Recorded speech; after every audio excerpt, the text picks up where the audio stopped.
There we go. Good morning, everybody. Good morning, good time. I see you there in the comments. I appreciate you showing up first. Hey, Jimmy, that was good time outside the door this morning. I saw him out there just hanging out. He's just hanging out, arms crossed. Where are these guys? Why aren't they coming to the lab this morning? What's shaking my brother? The original troll. That's good time.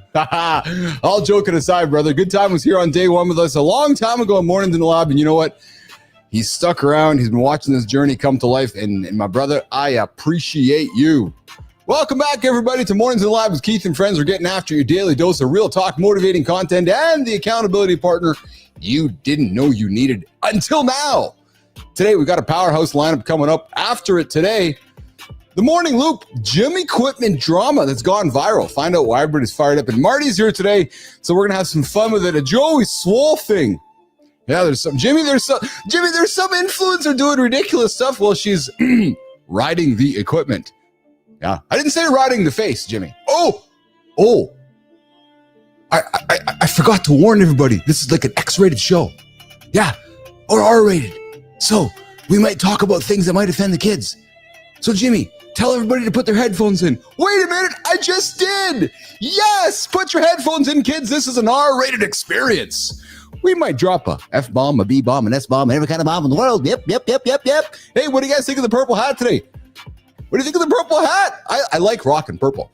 Coming up on center stage, Ricardo O'Neill. I wonder if he's going to make it in today. Jimmy, do you think he's going to make it in today? I'm curious. We're getting into a habit of betting on horses here in the lab to see if they make it in. Ricardo's going to join us coming up. Good morning, Holroyd, one of the OG members in the lab as well. Good to see you, brother. Adam, good time meet Adam. I know you guys have met. Good to have you guys connected here. Coming up in the community corner on hour 2, Donnie Boivin. Jimmy, I'm focusing on saying his name correctly because when I look at it, it could be like Boivin, but it's Boivin. He's joining us live, networking his way from scratch, and raising some goats along the way. And in the deep dive, we're going to talk about the core conversation today that you cannot miss, why traditional fitness might be out, and what high achievers might be embracing instead. So guys, I encourage you to subscribe, to like, to comment, to tell everybody about the greatest morning show on the planet for men, Mornings in the Lab with Keith and friends. We got a poll coming up too, Jimmy. And you know when I drop the word poll, immediately we just think he's going to offend all the other religious groups out there. But I'm not going to do it today. Nope. We're actually talking about a poll. What's the most underrated leadership skill? No, I'm not talking about the guy standing in the corner over there. Guys, come on, get your heads out of the gutter. Yeah, there's a go. All right, without further ado, we're going to welcome in... Where the hell's Anderson? He's just fucking getting up and getting out of there. There he is. Jimmy, let's bring in the brother from another mother, Jon Anderson. What's shaking, my brother? How are you, pal? Oh, I can hear you, so I can tell when you give me about 15 seconds to get back to my chair. So I'm just fetching my cup of coffee. How are you today, my brother? How are you? I am, as planned, overtrained like a mother. Yeah, oh, man. I was wondering about that. You had a big clean day a couple days ago, and you got after it again yesterday. I think it was. And now your body's feeling it. Is it? You're kind of like, it's like I was actually a little over I was probably a little deeper to being overtrained after that nasty game of pickleball, which is about 3 hours after the power cleans. That's but the plan, this is the way I have it kind of laid out in terms of my travel schedules. We're going home for a few days and going to Vegas, and I have some collabs to do over there, and I got to train really hard when I'm over there. So I'm going to get overtrained, then I'm going to get like hyper recovered. Nice. I like the body. It's kind of like, it's almost like when you're dehydrated, your body's like working hard to rehydrate, right? Yes. So I'm going to go into kind of a hyper recovery, then do it all over again for 2 days. There you go. I love that. Roof, see you there, brother. Good morning, Rafi Roof. He's got a poll coming up too. The morning wood. Roofy, you're just dropping it on the table before the 50-minute mark. The unpredictable morning loop, the first 50 minutes of the show. Johnny, I got to tease something for you, brother. But I'm only going to tease around the edges of what I've been talking about, and I'll share more, I'm thinking, on the weekend with you, my brother. Okay. But we might be adding a third hour to the show that might be sponsored. Oh! Oh! Did Mr. Billis reveal some business things happening behind the scenes? I'm not sure. That third hour, is that like when I say third hour, does that mean third like in sequence, or just to have an hour of the what's going on that's sponsored? Like a third hour in sequence. So mornings in the lab right now goes from 8 till 10 Eastern time. There's a high chance it goes from 8 till 11 Eastern time with somebody who came across our orbit, Mr. Anderson, in the last few days, that has been knocking on my door, very curious about seeing how he can get involved and do some really cool shit. So we got to the point where we were talking some economics yesterday, Johnny. Yeah. Good news, actually. Some good news. So it's going to be an hour when I'm not on the show. Is that right? Wow. So, there already is an hour when you're on the show. You get out of here at 8:20, 8:30, and then I still get after it for another half an hour, an hour. So, So the sponsored section is after I'm gone. You're speaking of. Yeah. So that right now we got 8 till 10 with you, me, and Marty kind of thing, and then looking at maybe adding a third hour, which would be a sponsored one, and then maybe even a fourth one, which is sponsored. So when I started this thing, my goal was 4-hour morning show here. Yeah. So the first two, we got you and I, me, you and Marty getting after it, but. I had somebody who came to the lab this week and was like, "Hey, I'm really digging what you guys are up to, and how can we do some stuff together?" And as you know, me and Roofy been talking business stuff with folks here, so it's just been kind of an exciting 12 hours, my friend. And you know what it is? It's because we've been putting in the work every single day. And guess what, Johnny? People are noticing, and people are like, "Hey, how do I get a piece of that? Right? How do I learn what you guys are doing?" So it's just reinforcing. You show up, I show up, we bring the goods all the time. Marty shows up, brings the goods all the time. Jimmy shows up, brings the goods all the time. And over time, people notice. Plus, you beat 80% of people just by fucking showing up. Yeah, well, and then if you actually show up and do something, look out. Yes. Hey, so remember yesterday we had Damon, good dude yesterday, the data guy. It's funny, because I had coffee with him after, and it's like, I thought we were going to talk about some of the stuff that I'm most interested in. I'm like, no, it's me and Johnny show, man. We're talking about what we want to talk about. What did he want to talk about? Well, he's like, I have like 5 things to talk about at all times. You guys didn't talk about it. I go, I know, because it's our show. So we want to talk about feelings. We want to talk about shit that we want to talk about. So he was laughing. He's like, I get it. He had a good laugh with us about that. But he was he really appreciated his time. And he's like, I want to come back and hang out with you guys. That's Damon Clark yesterday. What's up, Batshit Crazy? Good to see you there in the comments. Johnny, yesterday I dropped a poll on LinkedIn. Yeah, a poll. And it has one question. And I think you're going to like this one too, man. What's the most underrated leadership skill? Not what looks good on paper, not what gets applause in a keynote, what's actually missing when things get real.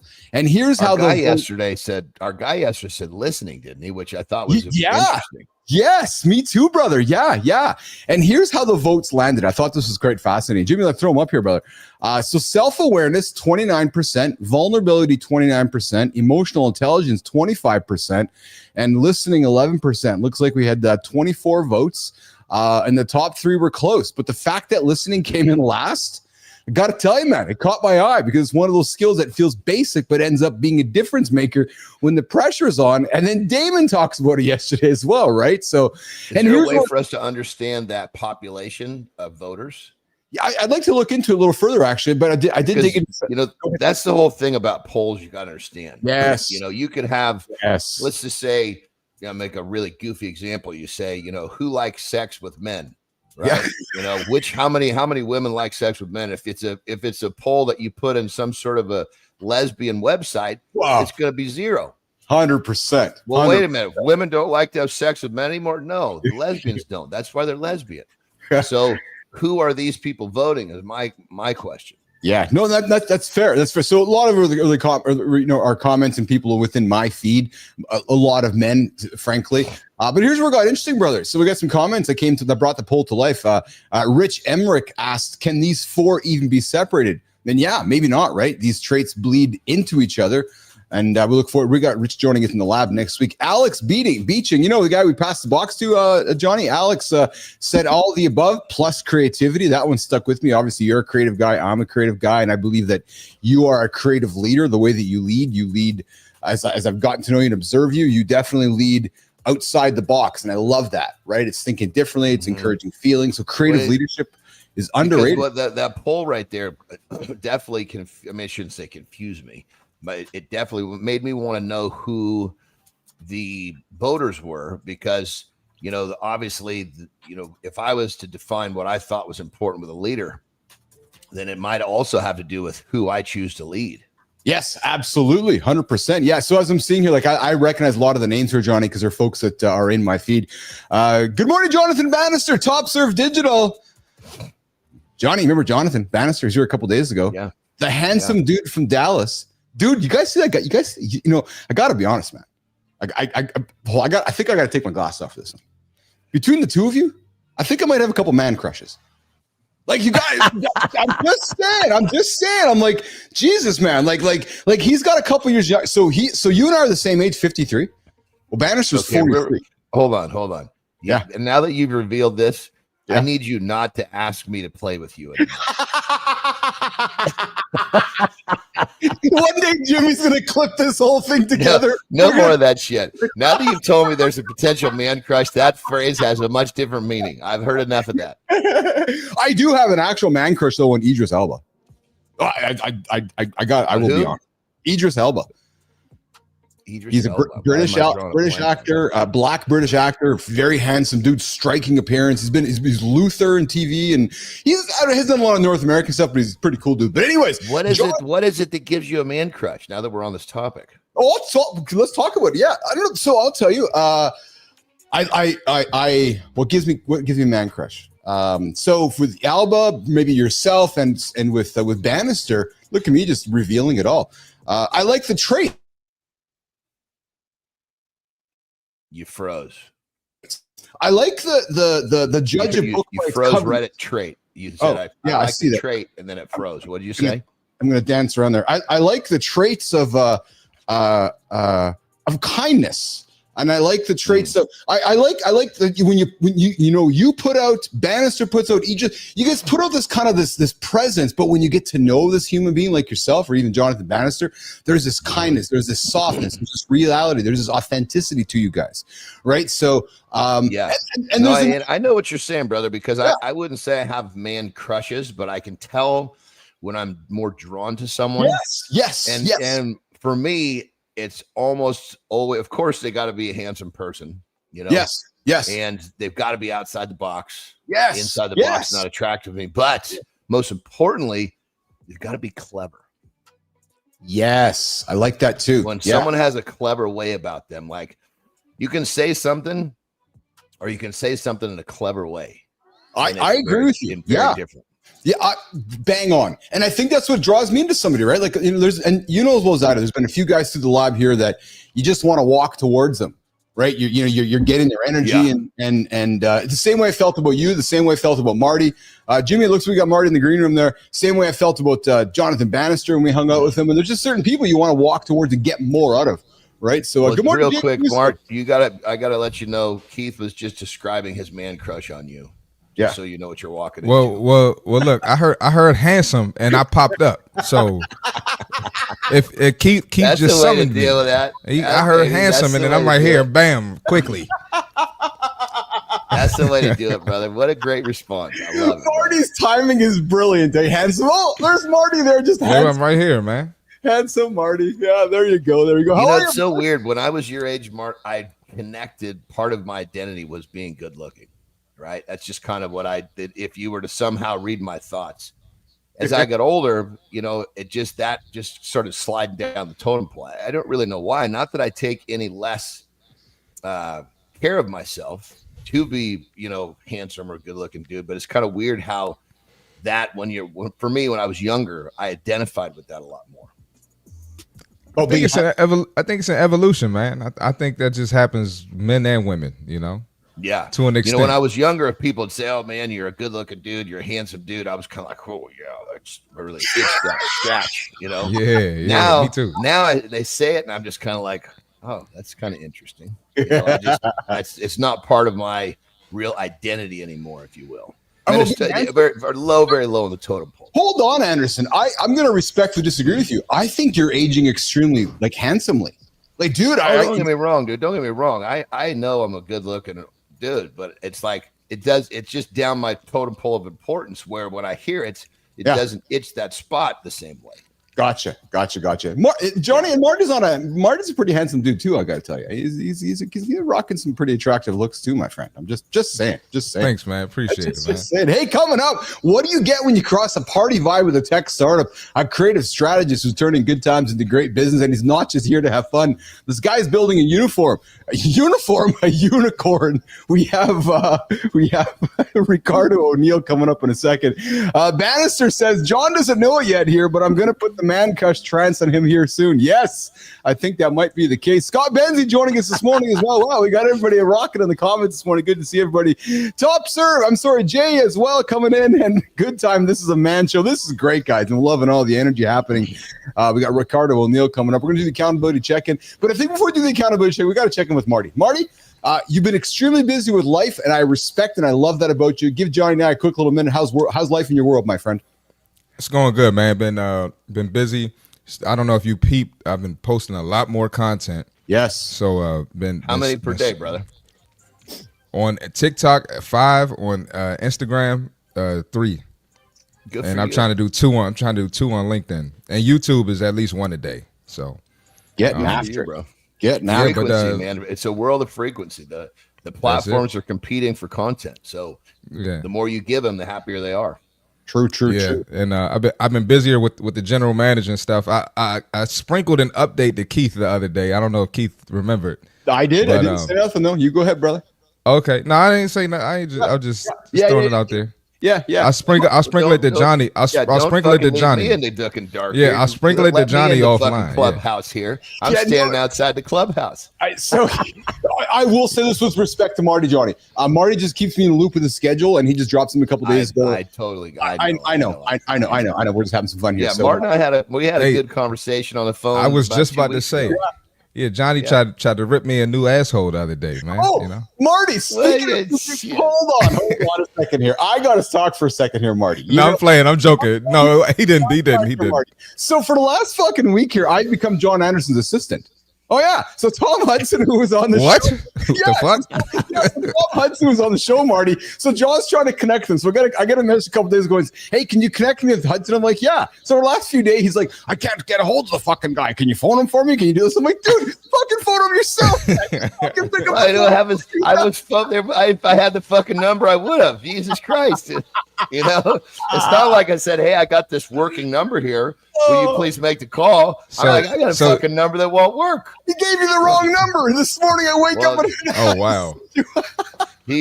Now he realized he typed the wrong number in, so we're good. Now. So Keith is your Canadian VA, pretty much. Apparently so, yeah.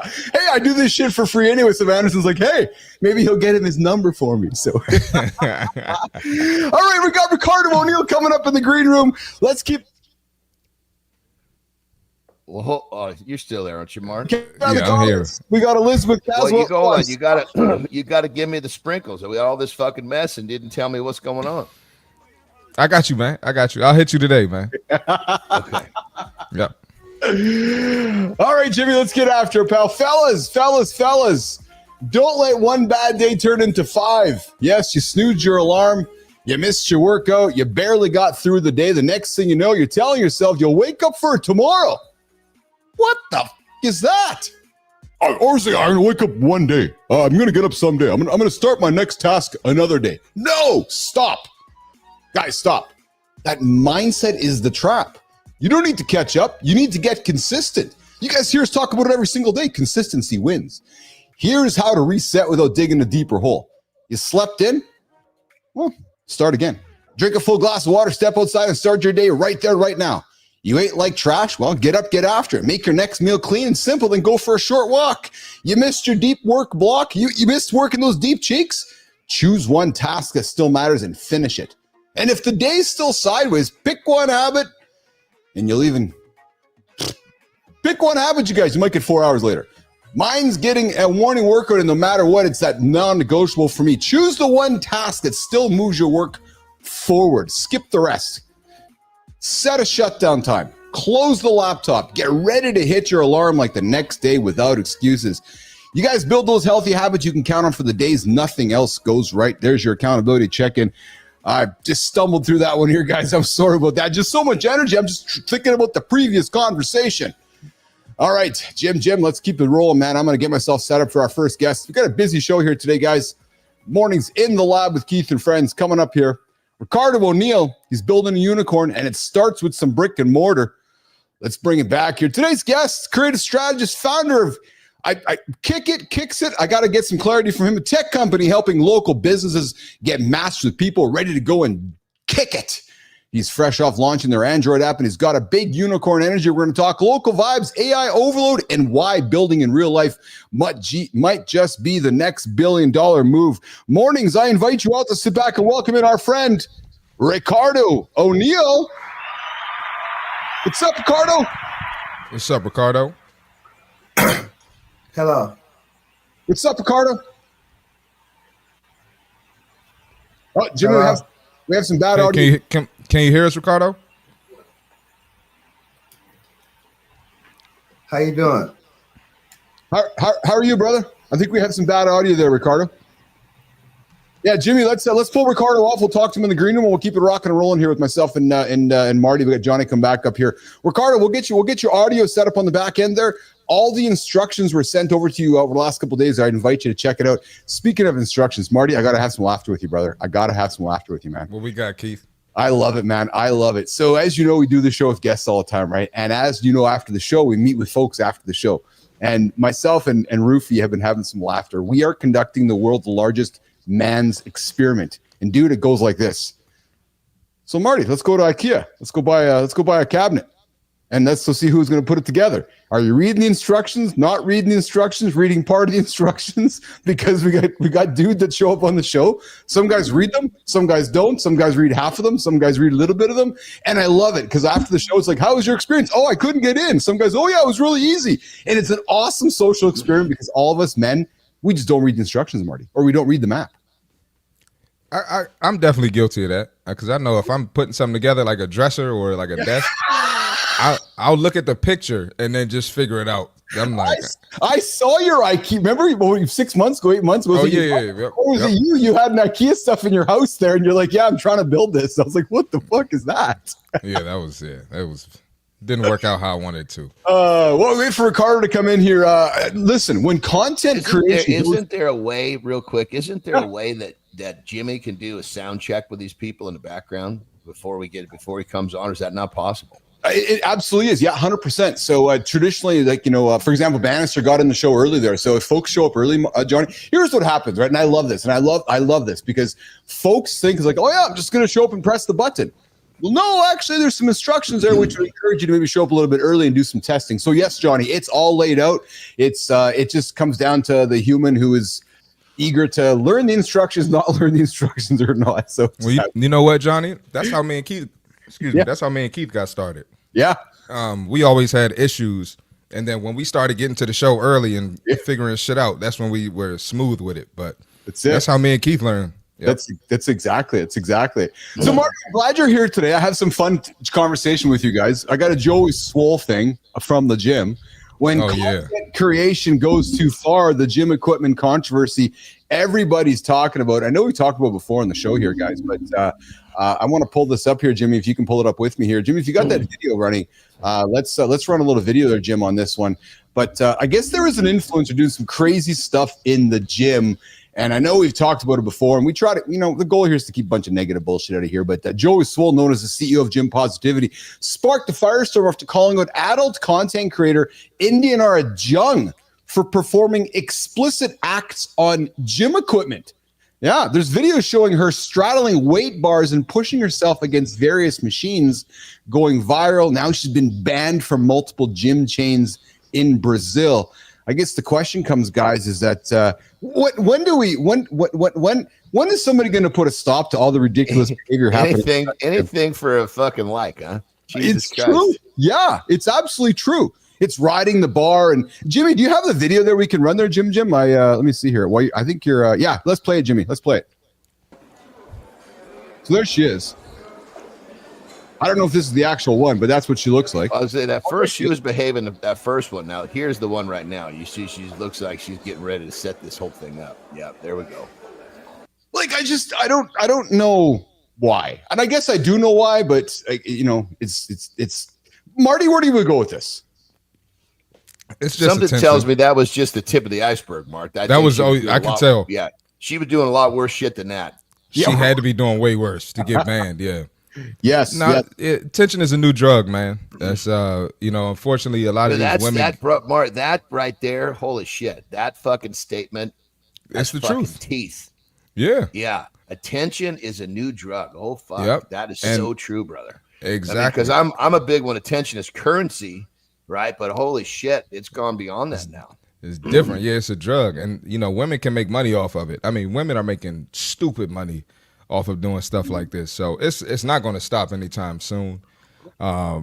It's $1 billion industry. OnlyFans is looking to sell. Would you say was it to Conor McGregor for $1 billion? Yeah, and I think he was as much as they're looking for attention. But speaking of OnlyFans, that Annie Knight girl that had sex with 875 guys in whatever it was 6 hours, put that aside.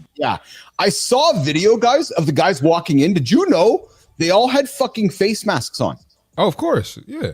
And I guess that makes sense, Marty. But so, Johnny, did you think about that? I'm gonna go have sex with a woman, and I got a face mask on my face, like so I can't see. Are we talking about here, or are we talking about the whole thing? No, the whole thing, Marty. They all had purple face masks on. Ski mask. Yeah, ski mask. All you can see is their two eyes. So you're on this broad pumping her, just fucking pumping away, and all you got. Because she's thinking to myself, look at this macked up motherfucker about ready to stick that thing in me. She wants to alleviate herself of some of the fucking treacherous experiences. She was just kind of making it easy on herself, I would assume. Fuck, I don't know. And I guess so we can't identify each other. It's like, oh, hey, there's Anderson over there. Oh, hey, there's Marty over there. Johnny, Marty's doesn't bend. That's how we know it's Marty. So, but well, they feel ashamed. Weird, dude. You have some fucking sicko. Your fucking neighbor walks in the room. He's got a face mask on. Jesus Christ, man! If I was gonna do some fucked up shit like that, I would want to know if some fucking weirdo in my circle showed up. Get the fuck out of here! You can't be a part of this. Well, and then I saw her today. A true story in the news. She was in the news here again today in my headlines as I read the news this morning. Her comment was this. Marty, Johnny, she's open to everything except the back door. Other than that, you can do whatever you want to her. That's insane. I'm not surprised. I don't even know how to comment on that. Lady Drew, good morning. Good to see you in the comments this morning. Lady Drew showing up with us every single day. Matthew Ruth coming in with, if they were smart, they just change. They just charge her rent. Do whatever you want to her for what, about 35 seconds? Because do the math on that. Well, I know. Yeah, it's just like... maybe you got transit from getting in the room to getting where she is. You got X amount of action and you got X amount of transit. There's not much time in there. So do whatever you want for the 3.5 seconds you're here. Shit. Well, it's dipping the stick, right? It's literally dipping the stick, having a touch. And it's probably like the first time like you maybe had sex with a woman when you were whatever, 13, 14, whatever, however old you were. It's like you just touched it. Oh, that's it. We talk about hurt, but what about the fucking the line of fucking dudes that somehow feel like this is going to be an experience that's going to serve them? I think the real fucking problem is these poor bastards fucking standing in line with a fucking ski mask on. I agree with you. I know we joke about the woman, but I watched those guys walking into the fucking room. Like I watched that video, Marty. Maybe you saw it too. The big lineup of guys walking in, and I'm thinking to myself, like, what are you thinking as the man? Like you're walking, so it's like, hey, I'm gonna go get my 38 seconds to go stick my rod inside of this broad with my fucking face mask on. Like you talk about, you find me in a fucking room with a bunch of other fucking dudes with a boner and a ski mask on. Fucking take me out of my misery, please. My thing is, if I can get a fucking boner in that fucking setting, that's enough. It's weird. Hey, you don't have anything else better to do with your day? Nothing better to do. I wouldn't. I got no piece of wood there. I got nothing but flaccid for you. There's nothing but it's just a pile of kittens, as I was told one day when I was 16. What's that? A pile of kittens? Oh, that was a pretty interesting moment in my lifetime as a young man. She reaches down and I'm like, oh. She's like, what is that, a pile of kittens? Yeah, a pile of kittens down there. That's crazy, man. Yeah, that would be a tough one to hear early on. Jesus. That's crazy. Shit, yeah, it was a tough one to hear. Yeah, I had to. That one might have cost me a few grand at the therapist, Anderson. Let's do the fit tip, and let's come back, guys, about Some things are changing in the fitness world. Why successful men are abandoning traditional fitness. Let's get after Marty the Fit Tip with Christopher Martin up right now. All right, let's do it, man. We got the fitness tip for today. We're going to talk about investing. You invest in a lot of bullshit. We're human. We've all been there before. Think about it. You watching the NBA playoffs. It's good. I know. It's some good games. The finals is going to be good. It starts tonight, right? It's going to be good. I get it. Right? But you're investing your time in the NBA finals. You're investing money and time in vacations, flashy clothes, jewelry, tattoos, shoes, nice dinners, whatever. The list goes on. You're investing in things that don't really bring you a return. But you don't invest in your fitness? What kind of sense does that make? So you're investing in these things, little return, but fitness can bring you a great return, and you neglect that. You know you're supposed to be in the gym. You know you didn't get the membership. You know you didn't contact the personal trainer. You know you didn't contact me or Johnny for training. But investing in your fitness actually costs less than all these other things you're investing in. Time-wise and money-wise, right? You don't have to pay much to get a gym membership, right? You can get a top-tier trainer. You can get a lower-tier trainer. But you don't have to invest as much. So as you invest in all of these things that aren't bringing you a return, I'm just going to remind you, think about your longevity, right? Chasing the grandkids, being mobile, being able to still go on vacation in your 60s, 70s, doing things with your family, not getting hurt when you step off a curb, not having trouble walking up the steps, not breaking a hip, not breaking bones, not injuring your joints. So think about that. Invest where it really counts. And let's work. That's the fitness tip for today. That's the fitness tip of the day. Invest where it counts. Great segue to what we're talking about here this morning. Men are changing some fitness routines, and it's about investing time, isn't it, Marty? I love how you started with investment, because I think we all thought finance, but you're like, no, you got to invest time in yourself. I just literally, I'm not sure if it actually is posted yet, but it's scheduled if it's not posted. I think it is posted. And it said, the headline is The Secret to Investing. Of course, people are thinking, money. You invest in yourself. That's the safest investment there is, because you create the return, and fitness is a part of that investment. Yes, absolutely. Speaking of fitness, guys, there's a shift happening where more and more successful men, I'm feeling a sneeze coming on right now, guys. More successful men are moving away from rigid tradition. I'm actually feeling it's like I need that pepper right now. It's going to get it out of me. More and more successful men. And I'm curious, Martin, to hear about your perspective of being in the gym, but and let me get into the hook here. More successful men are moving away from rigid traditional gym routines in favor of more sustainable, enjoyable, and holistic approaches to fitness. And some of the main drivers behind the shift include some desire, Johnny, you're going to love this, consistency over intensity. Some men are finding success in lowering the barrier to entry. For example, committing to just 10 minutes daily of exercise has led to more consistent habits.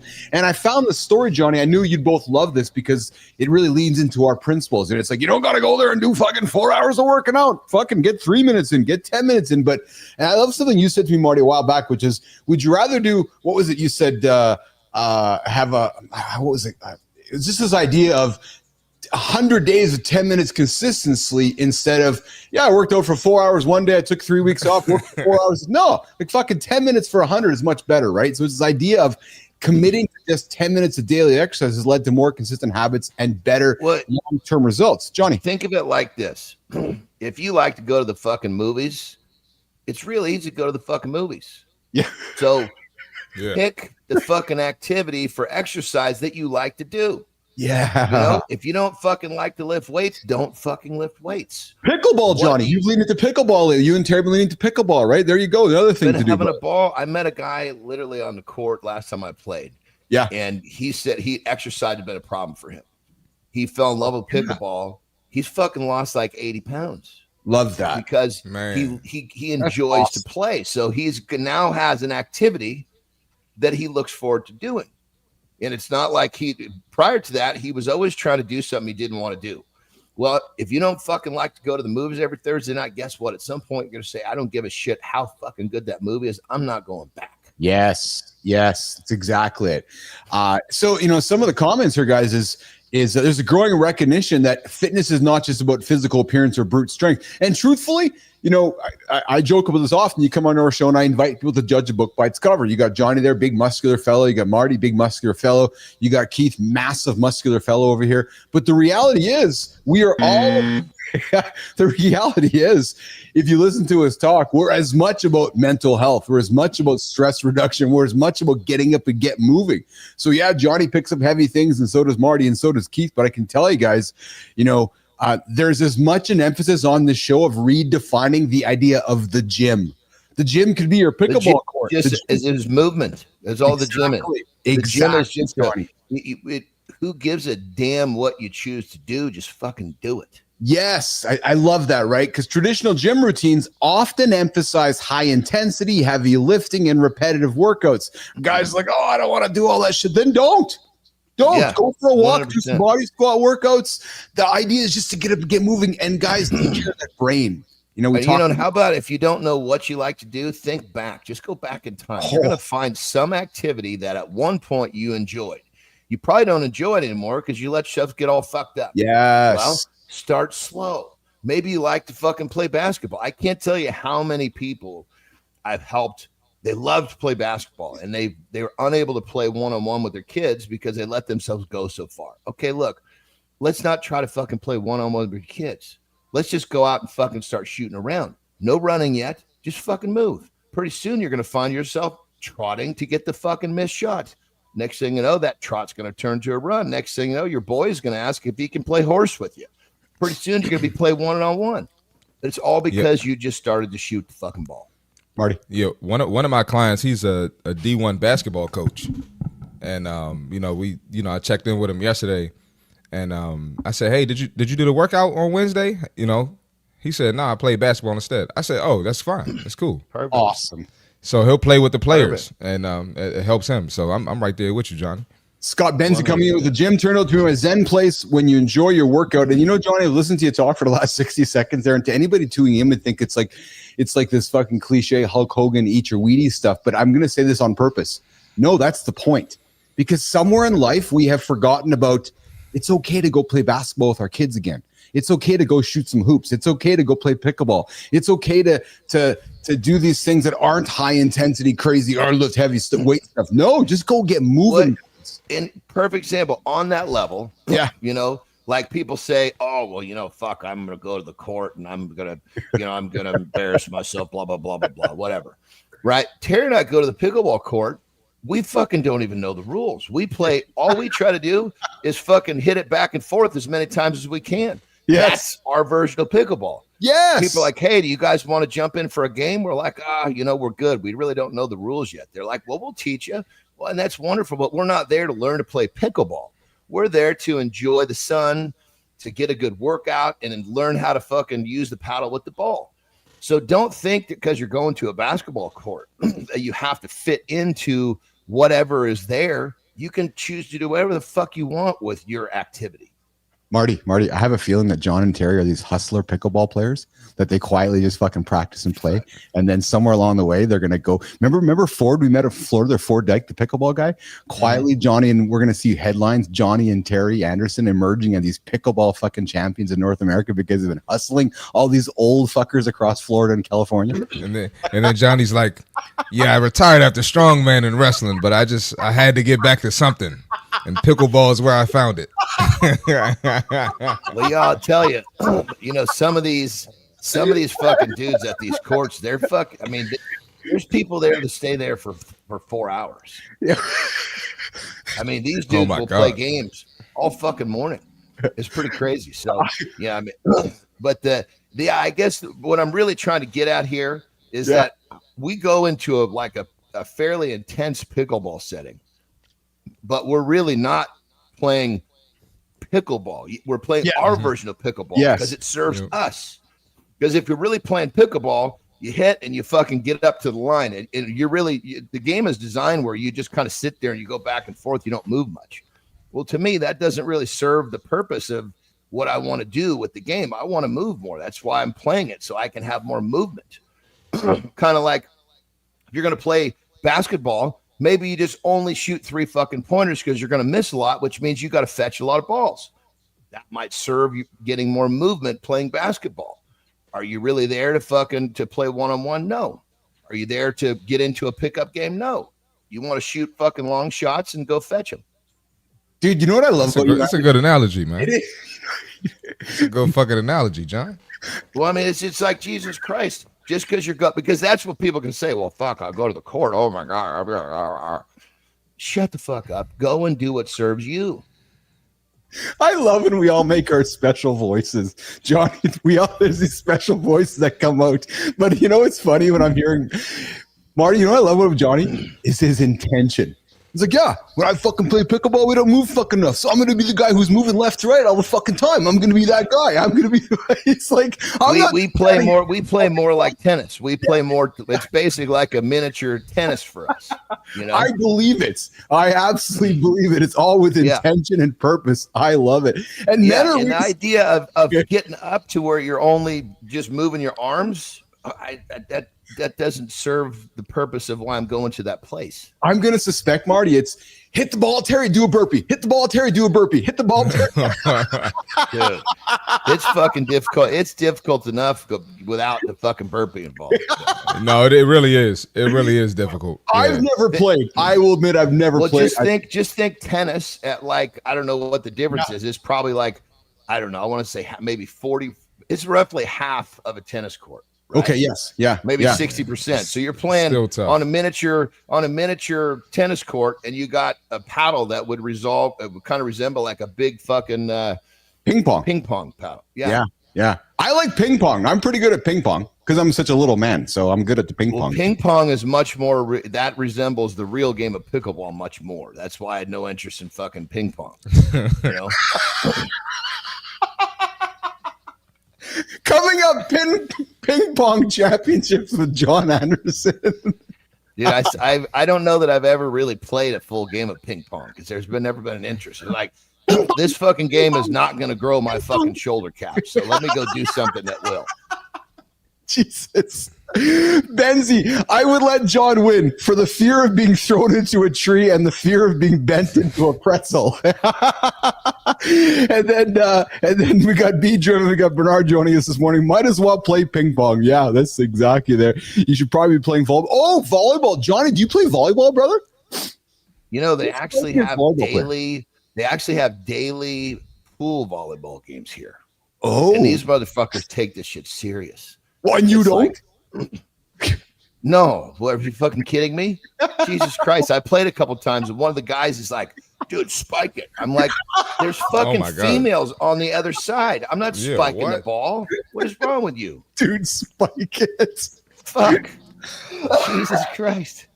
Dude, spike it is crazy, man. Well, I mean, it's just whoever's there. You sign up for it, and they kind of break it up so it's evenly men and women, right? So there's always going to be ladies on the other side.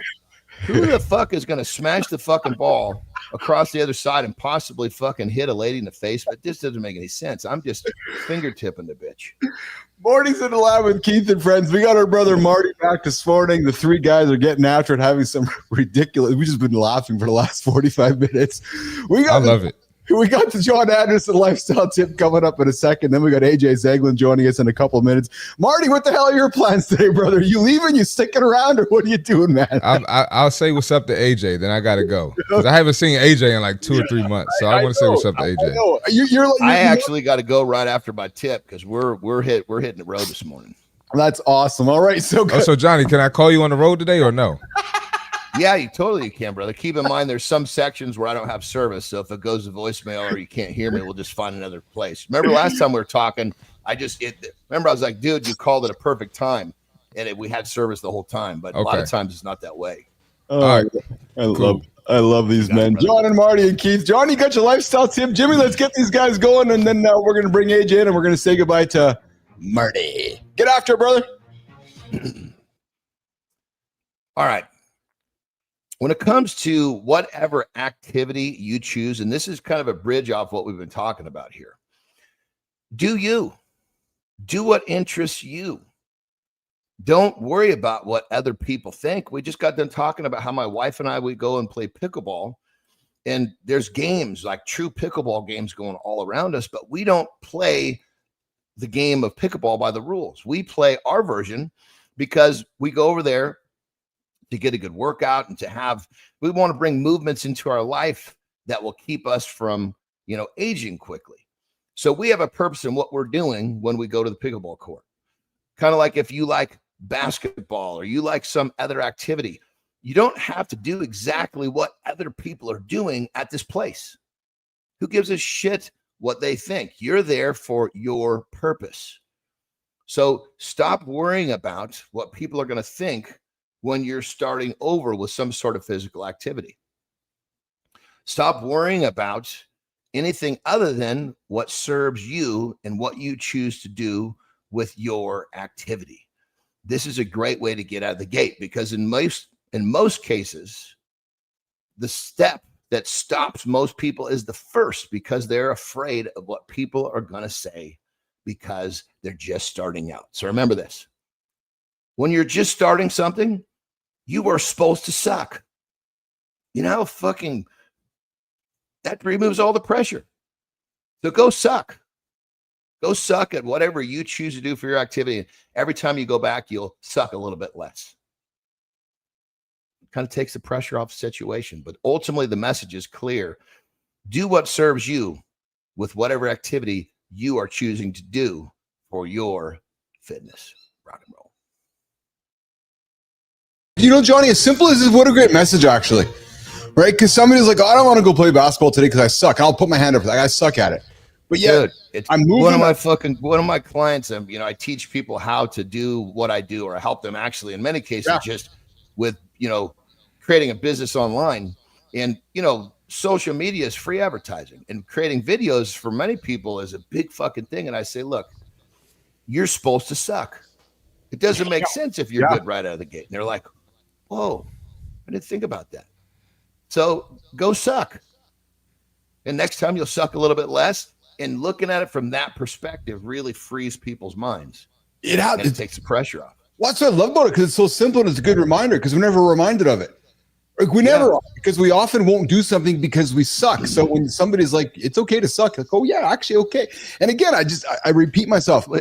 Often it's not even okay. You're supposed to suck. Yes, but what I love about it, John, is that often somebody's like, yeah, but that's the cliche. That's common sense. It is common sense. Then why don't people do it? Right. Yeah. So my goal is with this show, is we keep talking about these things. It's prompting somebody to say, yeah, you know what? I heard Anderson say something today that I should suck go playing basketball. I'm going to go hang out with my kid and play some basketball today, even though I suck. Then good. That's great. And you've achieved the goal, right? And it's if it's a way to connect with your kids or your partner, your spouse, by doing things that you suck at, well, then you probably might want to enjoy sucking at doing it. Right. So the reason people don't embrace it. Yes. The reason people don't embrace it is because the people that are too afraid to suck will talk shit when you do and you suck. Yes, absolutely. Absolutely. We got good time. And he's right, dude, good time. I tell my kids it's called learning and not knowing. So sucking's the same as learning, not knowing. So if I'm going to go play basketball, I'm going to learn how to play better. It's not knowing how to do it. It's embracing that. Roofy's coming into you, Anderson. What's your vertical? Do you know? Dude, at one time, I actually tested it one time. I was right out of college. Funny enough, my brother was at the time a sports agent. He's he's like, you're fucking big and you're fast. You have no football experience. He goes, I'll just fucking make a fake resume. Let's put you in a cattle call combine and see what you can do. And so I swear to God, I went. I did great with I did great with the basic shit, but I did what was it? I want to say I was like a 41 vertical. It was fucking massive that nobody could believe. I had to do it a couple times because it was the one where you jump up and hit the sticks. Yeah, I could do that too. Yeah. Yeah. So it was, I don't remember. It was big, especially for, how much I weighed at 260, Jeez. Oh, wow. That's like LeBron, man. Yeah. Oh, dude. I mean, because all the fucking squatting, I mean, even in my strength career, right? I'm 315. I just dead step, no step. I could stand and jump onto a 52-inch box. Jeez. Wow. Yeah. That's not vertical because you're not reaching. Yeah. But when you no lead step, plant it, fucking boom, land on a 52-inch box. But that's all the fucking squats. That's the power cleans. It's all hips. It is. Speaking of squats, let's bring in our boy AJ before my two other boys got to leave. Zeglen, we're learning about Anderson's vertical here. I know you'd be intrigued by this. Did you hear that? Yeah, I did hear that. Was I don't impressive. remember the actual vertical number because I know it was way the fuck up there. Even my brother was like, "Are you sure this is right?" I said, "Dude, they were having the same fucking thoughts you were." You know. We got AJ Zeglen joining us, the mental performance coach, our buddy, the leader of Mindfield here, joining us this morning on Mornings in the Lab. AJ, Anderson's got to leave and Marty have to leave, so I'm just going to shut up and let these two boys talk to you because they miss you. Marty, I was excited to see Marty this morning, man. It's been, I feel like a month or longer. Yeah, AJ, I know you miss me. You don't have to say it, brother. I know you miss me, man. I do, man. I watch your stuff on Instagram every single day. Oh, thanks, man. I'm trying to do at least two a day now. I did 3 the past 2 days. I don't know if I'll get 3 up today, but man, nothing's changed here. Still working hard. Still bugging Keith. Funny, you know what I love about Marty, AJ, when he cracks a joke and he laughs at it himself, because then I know it's fucking funny. Because Marty adds his own laugh track to everything, which I love, man, because he's fucking. And I've seen how the guy puts together content. It's off the cuff, no script. He's just like boom, boom, boom. Like, holy fuck, man, talented. That's the best. When it's scripted, as you can tell, it's in the can. Yeah, exactly. Hey, I got to jump, AJ. Great to see you, brother. I look forward to seeing you next time. See you guys. You got it. All right, Johnny. Drive safe, okay, pal? You got it, everyone. Have a great loop. Yeah. All right, too. Johnny's out of here. Marty's out of here too, I think. I'm out of here. Yeah, I'm gone, man. Good seeing you, man. See you, pal. Yeah, I'm trying to get on next Thursday. Yep. All right. Marty's out of here too, and they just got the two brothers from different mothers left in the lab, which is Keith and AJ Zeglen this morning on Mornings in the Lab with Keith. You know what, AJ? Fuck them. We're here by ourselves. The hell with them, anyways. How are you, pal? I'm doing good. Yeah, you? I'm doing good. Hey, quickly, I've got to talk hockey quick second because the boys are gone. Fuck, Edmonton overtime last night, knocking off Florida. Wow. I know. Yeah, that was a huge win. Huge win for him. Great game. Yes. I love, great game, entertaining to watch. There's obviously people on both sides of that battle that I really love and respect a lot. So, it was good. I was happy to see Edmonton win at home. And, obviously to see Cal win a cup would be something really special. So, might be driving on Headley here with the cup. We got good time. Hi, AJ. Good time to AJ. AJ, good time. I got to tell you, brother, I got to reveal something to you, which I don't know how comfortable I'm feeling about, but I might be doing some more. I might be doing some work, AJ, with a guy out of Dallas. Okay. And I don't know how I feel about that because he might be a Stars fan. And, and you know what happened to the Jets this year with the guy from Dallas, the team from Dallas. So I'm just struggling with that, that whole idea of maybe even exchanging money from this fellow, bringing it into the business. But the fact that he's from Dallas, AJ, I'm struggling with that, man. I don't know. It's. Well, you know what, though? I feel like, Dallas's fan base, seems pretty stand up. You know what I mean? Like stand up people. They, they obviously made that nice gesture there and kickstarted that whole thing. Yes, the donations there in memory of Shifley's dad and stuff like that. So I was like, good fan base. And I will confess, I've met this dude from Dallas. I've had a couple conversations with him, and I admitted in the first part of the show, might have a little bit of a man crush on the dude. He's a pretty solid guy. So I know you well enough. I know if you met him too, like Anderson, you might have man crush too. So I'm just saying. I got a lot of man crushes, man. so do I. Okay, so now we're talking about today's man crushing. Man crush. You know what's funny? Actually, yes. Let's fucking go here. Men don't talk about man crushes yet. I know all of you motherfuckers out there have them. I know you do. You do. But because AJ said, but if I have man crush, am I a homosexual? No, it's okay to have a man crush on a dude, man. We're all human. And it doesn't mean you're sleeping with the guy. It doesn't mean you're fucking bending over. You just might like the guy because how he makes you feel or how you're maybe attracted to him in a certain way. And there's nothing wrong with that. So guys, Roofy, Good time. Benzie, Brophy, who's your man crush? I'm just asking you, who's your man? AJ, who's one of your man crushes? I put Idris Elba on the table this morning for me. Oh, yeah. I really, he definitely carries himself with a certain, he's got a certain kind of energy about him or whatever that's pretty intriguing. Well, that's what Anderson said, which is the energy. You said it. He's like, it's exactly what you said. Because Anderson and I were talking about it, which is, he's like, what makes you attracted to a man? And I'm like, I don't just like the way that he carries himself. Whereas is like, there's something about his character, right? I like you said that about Alba because of the way he carries himself, whereas the presence, right? Something about the presence. Yeah. And his accent helps too, I think, yeah, exactly. Oh, we got Jason Brophy. Russell Brand is my man crush. Oh, hey, wait a minute. Brophy, what the hell? And we got Bannister coming here. I picked things up and I put them down. Yes, absolutely. Good to see you there, Brophy. Hey, AJ, new research from BBC and Swedish university. Oh, speaking of Swedish, AJ, did you know the Swedes? The fucking Swedes are the laziest motherfuckers in the world. They snooze more than anybody on the planet. Oh, yeah? Yeah. No wonder our Swedish hockey players are so shitty. Anyways, new research from BBC and Swedish universities reveal that when wives, get this, and I'm curious if this comes into your world when guys or women are coming in to talk to you in the clinic, reveals that when wives begin out earning their husbands, men experience an 11% increase in mental health diagnosis. Oh, yeah. Thoughts on that? Like initial thoughts when you hear that? Yeah. So not surprised. Like, I feel like just the way, I'm not saying this is right or wrong, but just the way our society has worked over here, is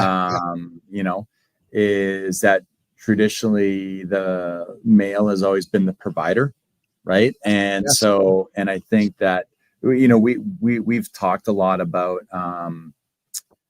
men really needing a sense of purpose and needing to feel like they're useful. If they've kind of been brought up in a society that has always viewed them as the provider, and then that becomes a big part of your identity and how you feel that you bring purpose to your life and your family's lives, and how you feel that you're useful within your family unit. And then all of a sudden, if that's not the case, like if you are not the breadwinner, right, then I could see a lot of people struggling with that, with just being like, well, if I'm not that, then how am I useful? Like, what's my purpose if I'm not the main provider for my family? And I'm not surprised that there's an uptake in it. Well, I think where I was surprised in AJ that it maybe still exists in 2025. And guys, this isn't about being sexist or outdated. It's about understanding how deeply financial identity, AJ, is still wired into male psychology and performance. And you said it, when your sense of worth is tied to your earning power, you're setting yourself up for mental health challenges that can derail everything you're working toward. Right. So, and let's break down the research, AJ. I got it here, brother. Swedish study followed couples for 10 years, tracking both earnings and mental health diagnosis. When wives began out earning their husbands, there was an 8% increase in mental health issues for all participants, but an 11% increase specifically for men. But here's what makes this even more complex.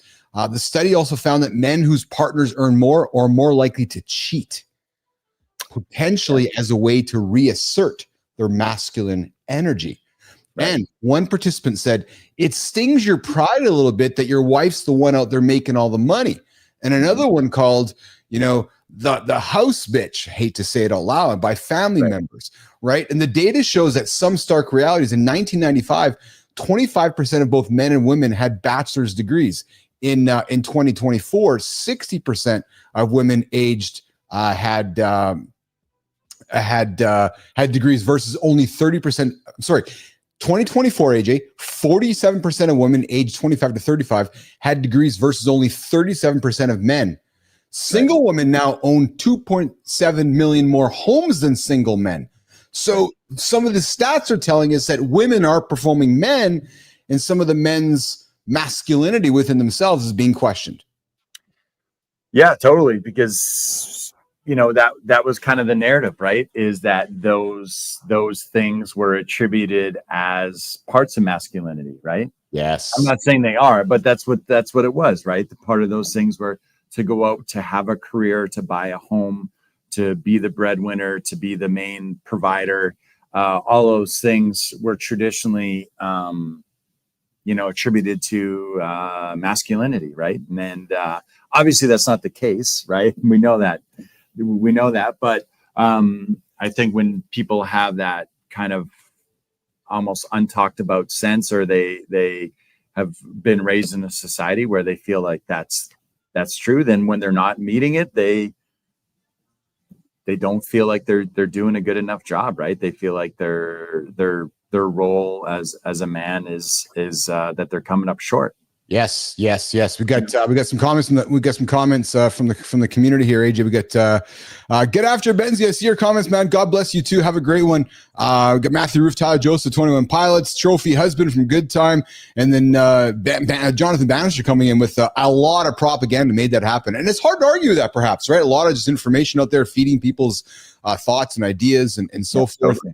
I will say this, AJ. I'll offer a personal story. I recall when my dad stepped back from his role because my mom's career was surpassing my dad's, and it was that and we're talking kind of back in the olden days, AJ, where and I've never had this conversation with my father, but I'll be honest, I'd wonder how his mental state was as he was watching my mom, quote unquote, surpass him. You follow me? Right. Yeah, totally. And I think it's so interesting, because I think, like, logically we should be able to look at that and be like, oh yeah, what's the big deal? Like, who cares? You're together, you're a team, you're a partnership, you're working towards something together. That's great. You should be excited and support the other person. I think, though, instinctively, almost with the logical brain off, I think most people, when they just heard that, their first initial reaction, there would almost be like a little bit of a sting to it, just be like being like, oh, well, then I'm not doing my job as a man, right? And that's the perception of it. Again, not correct. We should be able to logically think that through, but I think the emotional part of our brain, we're still so attached to the idea of being the provider that when we hear that, we instantly have a feeling of coming up short. AJ, do you think? Let's stay here, brother. Do you think this is changing? You have a young son. I have a young son. They're both 18. Do you think that as our boys continue to grow up, that paradox changes, AJ? Or do you think, honest to God, or do you think this is like an inherent male thing that forever there's guys that are going to be going, oh man, I'm not doing my role as the man because I'm not making the money? Yeah. It's a good question. I'm actually not really sure if it's changing. I mean, you hope that we progress in all areas as a society, right? And you keep moving forward. But do you have guys coming to your clinic having this exact conversation with you? So I can't say that I actually have worked through someone with this particular situation in therapy. I have friends within my social circle that are in this situation. I could tell you one friend in particular, and that guy takes more verbal abuse from the group than any other guy in the group about it.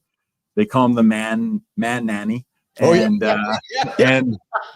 he just, he's got a great sense of humor. He's got a great outlook on life. He's just a beauty of a human being.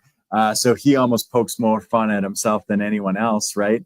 But I can tell you, like, that perception is still out there, right? Like, it's and when people find out that that's what you do, like, you can just be honest.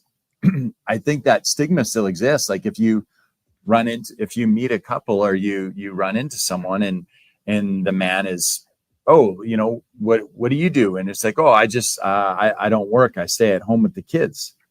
I think a lot of people, whether they admit it or not, their first reaction is going to be kind of like, oh, that's interesting. Like, he stays at home with the kids. You know what I mean? Like, what do you mean you stay at home with the kids? I knew a fellow whose wife was a very successful doctor. Yeah. And typically when we grow up, the man, I'm just going to call it out here. Right. Typically it's like, the man's a doctor, the wife's at home. Well, this guy stayed home with the kids. And I can tell you, he was teased vociferously like your buddy was, because it was like he was the stay-at-home dad. Well, the wife went to work and made the $300-400 grand a year. And he's like, he went fucking golfing all the time. He had a great life, right? And I haven't, as we all know, I'm making, mounts and mounts of piles of money doing the show here. All joking aside, because I just Because what I'm actually really doing is I'm living my life, to desire to be the ultimate trophy husband for my wife. Right. So she can make I got no problem having her make all the income. And Brophy says it too. Brophy's he's like, I would trade the stress that comes along with being the main provider for a donut. Yeah. Yeah. Then he's like, generational roles changing daily. And you got Matthew Ruth coming in as well, AJ, going, I've been on both sides of this during my marriage. The point is it's a partnership. Get over it. And I agree with him there. 100%. I know you do as well. Yeah, I do. I 100%. Oh yeah. Yes. It's just, I don't say that in being like that. I'm in agreement that we think that way as a society, or that's our natural reaction. You know what I mean? Yes. I'm just, illustrating how deeply ingrained it seems to be with us. But yeah, I couldn't agree more with him. Hey, you're like, you said you were a partnership. Like that's what you're doing together. That's what you're working towards. Like you said, get over it. Like your partnership, be happy for each other's wins, support each other's wins. Your wins are our wins. Right. And it's great. But yeah, it can be, it's kind of funny. It's easier for us to say stuff as a society and to move forward. It's a lot harder for people to take action and do it. And I still think there's a real kind of stigma out there about, let's say, someone being a stay-at-home dad. Like I still think when people hear that, they have certain thoughts about it, right? Whether they admit it or not. Guaranteed. Shouldn't. Right. Yeah, they shouldn't, but I think they do. But we judge, though. I joke about it all the time on the show, AJ, which is I invite people to judge the book by its cover, because that's just what humans do. Humans judge. Yes. Yeah. We do. And that's okay. That's part of the process.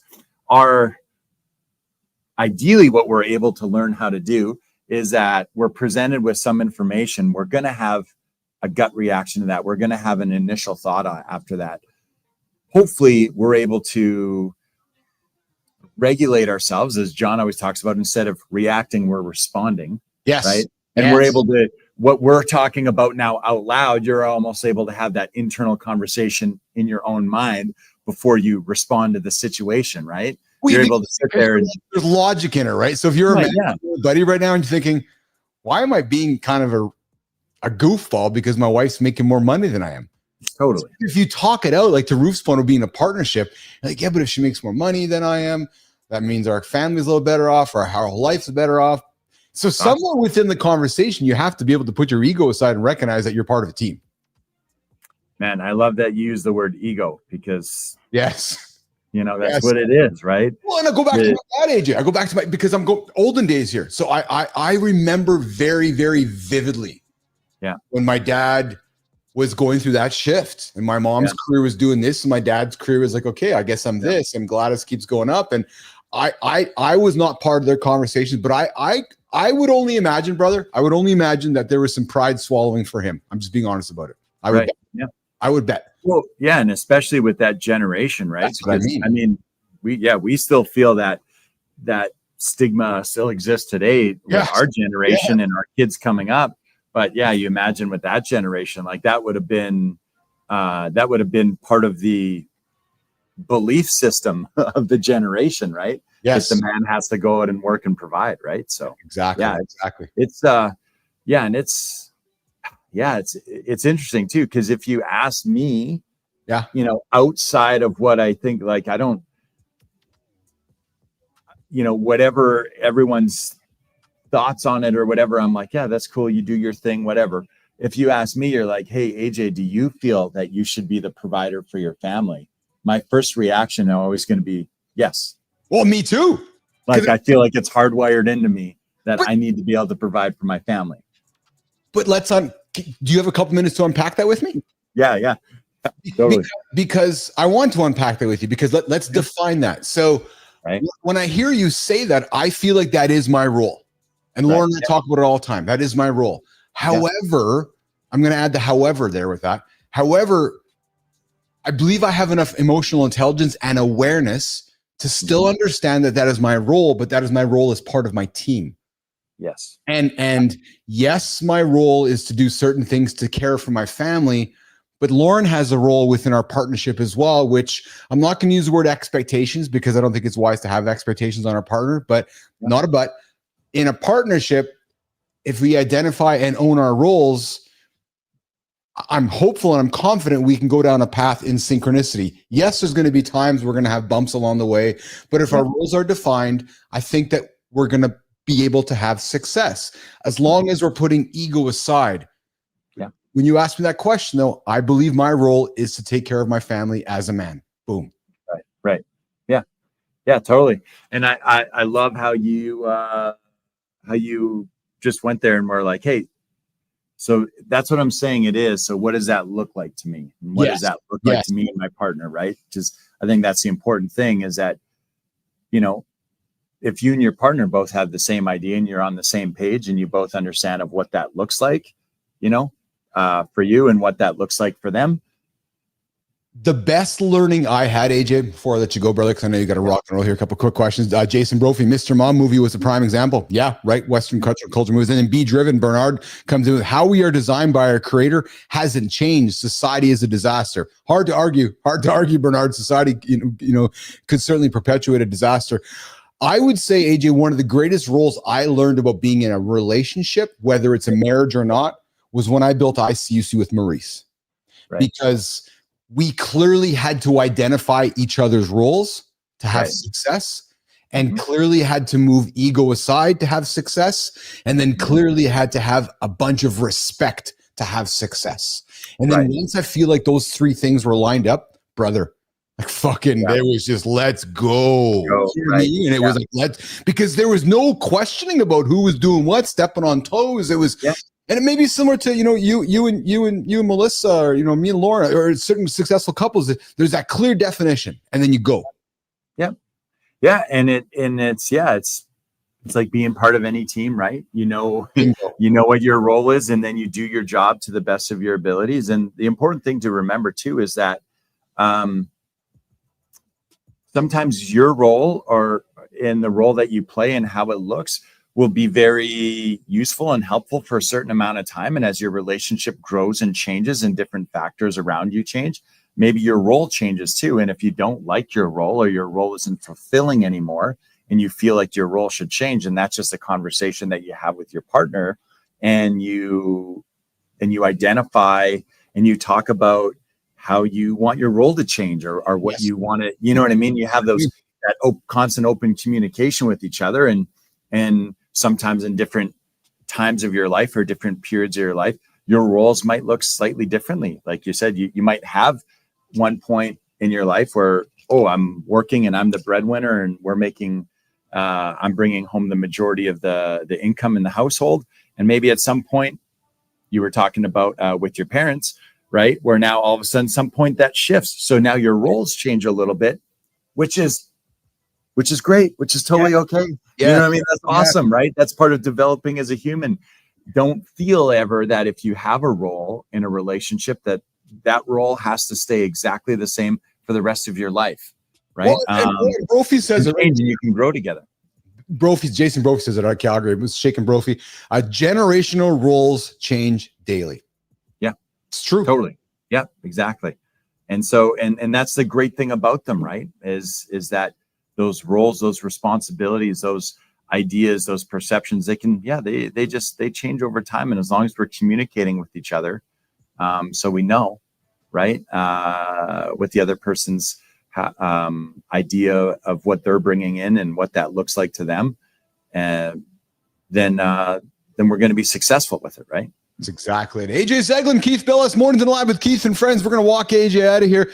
Brother, what a great conversation, man. That was awesome. I had 3 topics for us to get into, but because this one spurred some conversation and it spurred some curiosity, and it, and this affects all of us, whether we want to admit it or not.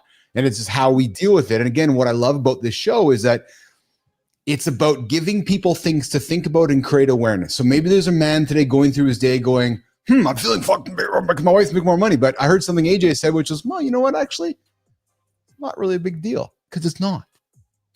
Yeah. No, totally. Yeah. It's, it's so much of it is just, place, how would I say this? I mean, we place so much value on stuff sometimes that we think is important, and we actually have the ability to sit down and have a conversation about it. Yes. We could remove kind of the smoke and mirrors and be like, okay, is this actually as important as we always talk about, or as I'm led to believe, or what, you know, or how do I actually feel about this? Like, what are my actual thoughts about this? Right. I say the same thing about this idea of artificial urgency. Right. We create urgency that more often than not, AJ, I believe is artificial. Right. That if you, when you break it down, and I know you're a pretty relaxed dude. I love that about your personality. When we break something down, it's actually more than likely not urgent at all. Not urgent as that. Yeah. I know. So the person's saying, I got to have that fucking presentation ready for Friday at 1 o'clock. Right. No, actually, you probably don't, because the person receiving is not there Friday afternoon. You're going home Friday. So I hate bosses like that, which is like, no, hold on a second. Let's be human for a quick second. Let's just talk about it. Is it really urgent, or is it urgent because you can't fucking control your calendar? Right. Often urgency is perpetuated by the person who's making it urgent because they don't got their shit sorted out. Dude, I'm so happy you mentioned it. I just had a conversation with someone the other day about this, on how pressure and the perception of pressure, a lot of pressure is self-inflicted. You know, like we create our own pressure in our lives by, exactly what you just described right there. Right. Here's how it starts. I went to bed late last night. My alarm went off this morning, and then I pressed the snooze button, and now I'm 9 minutes behind. And then I woke up and I pressed it again. Now I'm 18 minutes behind. And then I'm like, holy fuck, I'm reacting. Now my whole day's behind me now. And what's happening is that I'm now trying to catch up to my day. And then at 3 o'clock, I'm coming to AJ's office to sit down for a mental performance conversation with AJ. And I'm like, blah! And he's like, Keith, did you hit the snooze button this morning? Yeah, I did. Well, cool. You're fucking 18 minutes behind. That's why. Oh, right. Yeah, totally. Oh, actually. Totally. Yeah. Yeah. There's a lot of pressure and stress that's self-inflicted, right? Yes. Yes. We had to get to the end. They're like, oh man, I'm under so much pressure. And when you talk to people, sometimes you're like, okay, yes, like, where's it coming from? And they start to describe exactly what you did, and they give you a scenario, and you're kind of hopefully encouraging them to have that realization, like, oh shit, a lot of this is being caused by myself. Yes. You know, and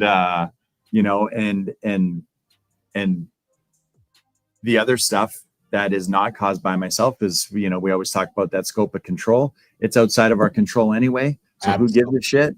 And if we're just taking care of the stuff that's actually under our control, like you said, that pressure, it's amazing how it just like dissipates, right? It's just all of a sudden you were like, oh yeah, it's not really there. This was like all in my head. I made a, you know, a mountain out of a molehill. And I've been doing that daily for, you know. Yeah. Yes. Quickly before we go, some closing comments. B Drive Bernard's coming with, I agree with it being necessary, but it also creates situations that it wouldn't exist and invites opportunity for things that shouldn't occur. That was probably earlier on in our conversation. Good Time comes in with, when I was a kid, it seemed the fathers worked and I had more hobbies and clubs to not be home with the kids. Yeah, true. There's certainly truth to that. And then let's give the final word to Matthew Roof. And AJ, I got to introduce you to Roofy. Roofy's doing some work for me here in the lab. Solid dude, man, from Binghamton, New York. He's a Rangers fan. He's a hockey dude. And man, he's got fucking Zajac teeth. He's toothless. He's got a nice fucking tooth. Yeah. He's awesome, man. He's fucking solid dude, man. You will love Matthew Roof. But Roofy ends with this, brother. There are more ways to take care of your family than just earning. The best thing I ever did, Matthew Roof, was take a break from employment and lean into time with my kids. Yeah, perfectly said. There's nothing better than that, man. Yeah, nothing better than that. Exactly. Any single kid would trade any amount of money to have that extra time with their parent as well, right? Yeah. And any parent, there's nothing more valuable than the time that you spend with. Speaking of time, nothing more valuable than the time that I get to spend with you. I appreciate you, brother. It's funny, Jimmy. I like to always try to sneeze an extra few minutes from Zeglen, and I seem to always get a few extra because I know that he always brings. Because here's what happens when you're on the show: great comments, great engagement, great community. And as Anderson said to me privately, Zeglen always brings the fucking goods, man. And I'm like, I know he brings the goods all the time. So I appreciate you, man. I appreciate that. You know what? It's just it's fun. It's fun. And I honestly believe that, you're just a product. We've talked about this before too, of the people that you're surrounded by. Right. So when I come here on the show, I feel like I'm surrounded by great people you and John and C Marty, and then the guests that you've brought in that have stuck around for the segments, you're surrounded by good people. I feel it brings out the best in you, and just the conversation just kind of goes in productive places because you're surrounded by positive, productive people that are trying to accomplish the same things you are, right? Take the conversation in the same place as you are. So I feel it's really just a byproduct of being in the same room with all you guys. It's a lot of fun. And I'll tell you a little secret on the air in front of everybody, but I had a wonderful human being come to the lab a couple of days ago. Solid dude. You're going to love him too. I suspect you're going to meet him. Might be adding a third hour to the show with Zeglen. A third hour, fully sponsored. Oh, yeah. Nice. Yeah. So this dude came in. He loves what we're doing. I love what he's doing. So we're trying to figure out how it all works. But we might be adding a third. Well, it's a good indication we're going. And because you know why? He just fits right into all this. Right. Same age as you. Handsome dude. Creativity. He's got some chutzpah to him. He likes to lift heavy things up, put them down. And I think he might just fit in quite well. And before we go, Brophy, I love this show. I agree. Brophy, I love you, man. I love you hanging out with us. And Roofy coming with a lack of planning on your part does not create an emergency on my part as well. Zeglen will get you out of here, Bal. You enjoy your day today? Thanks, man. I'm going to do my best. I appreciate you, brother. Okay, man. Take care. Too. All right, AJ is going to get out of here. I'm going to press this button.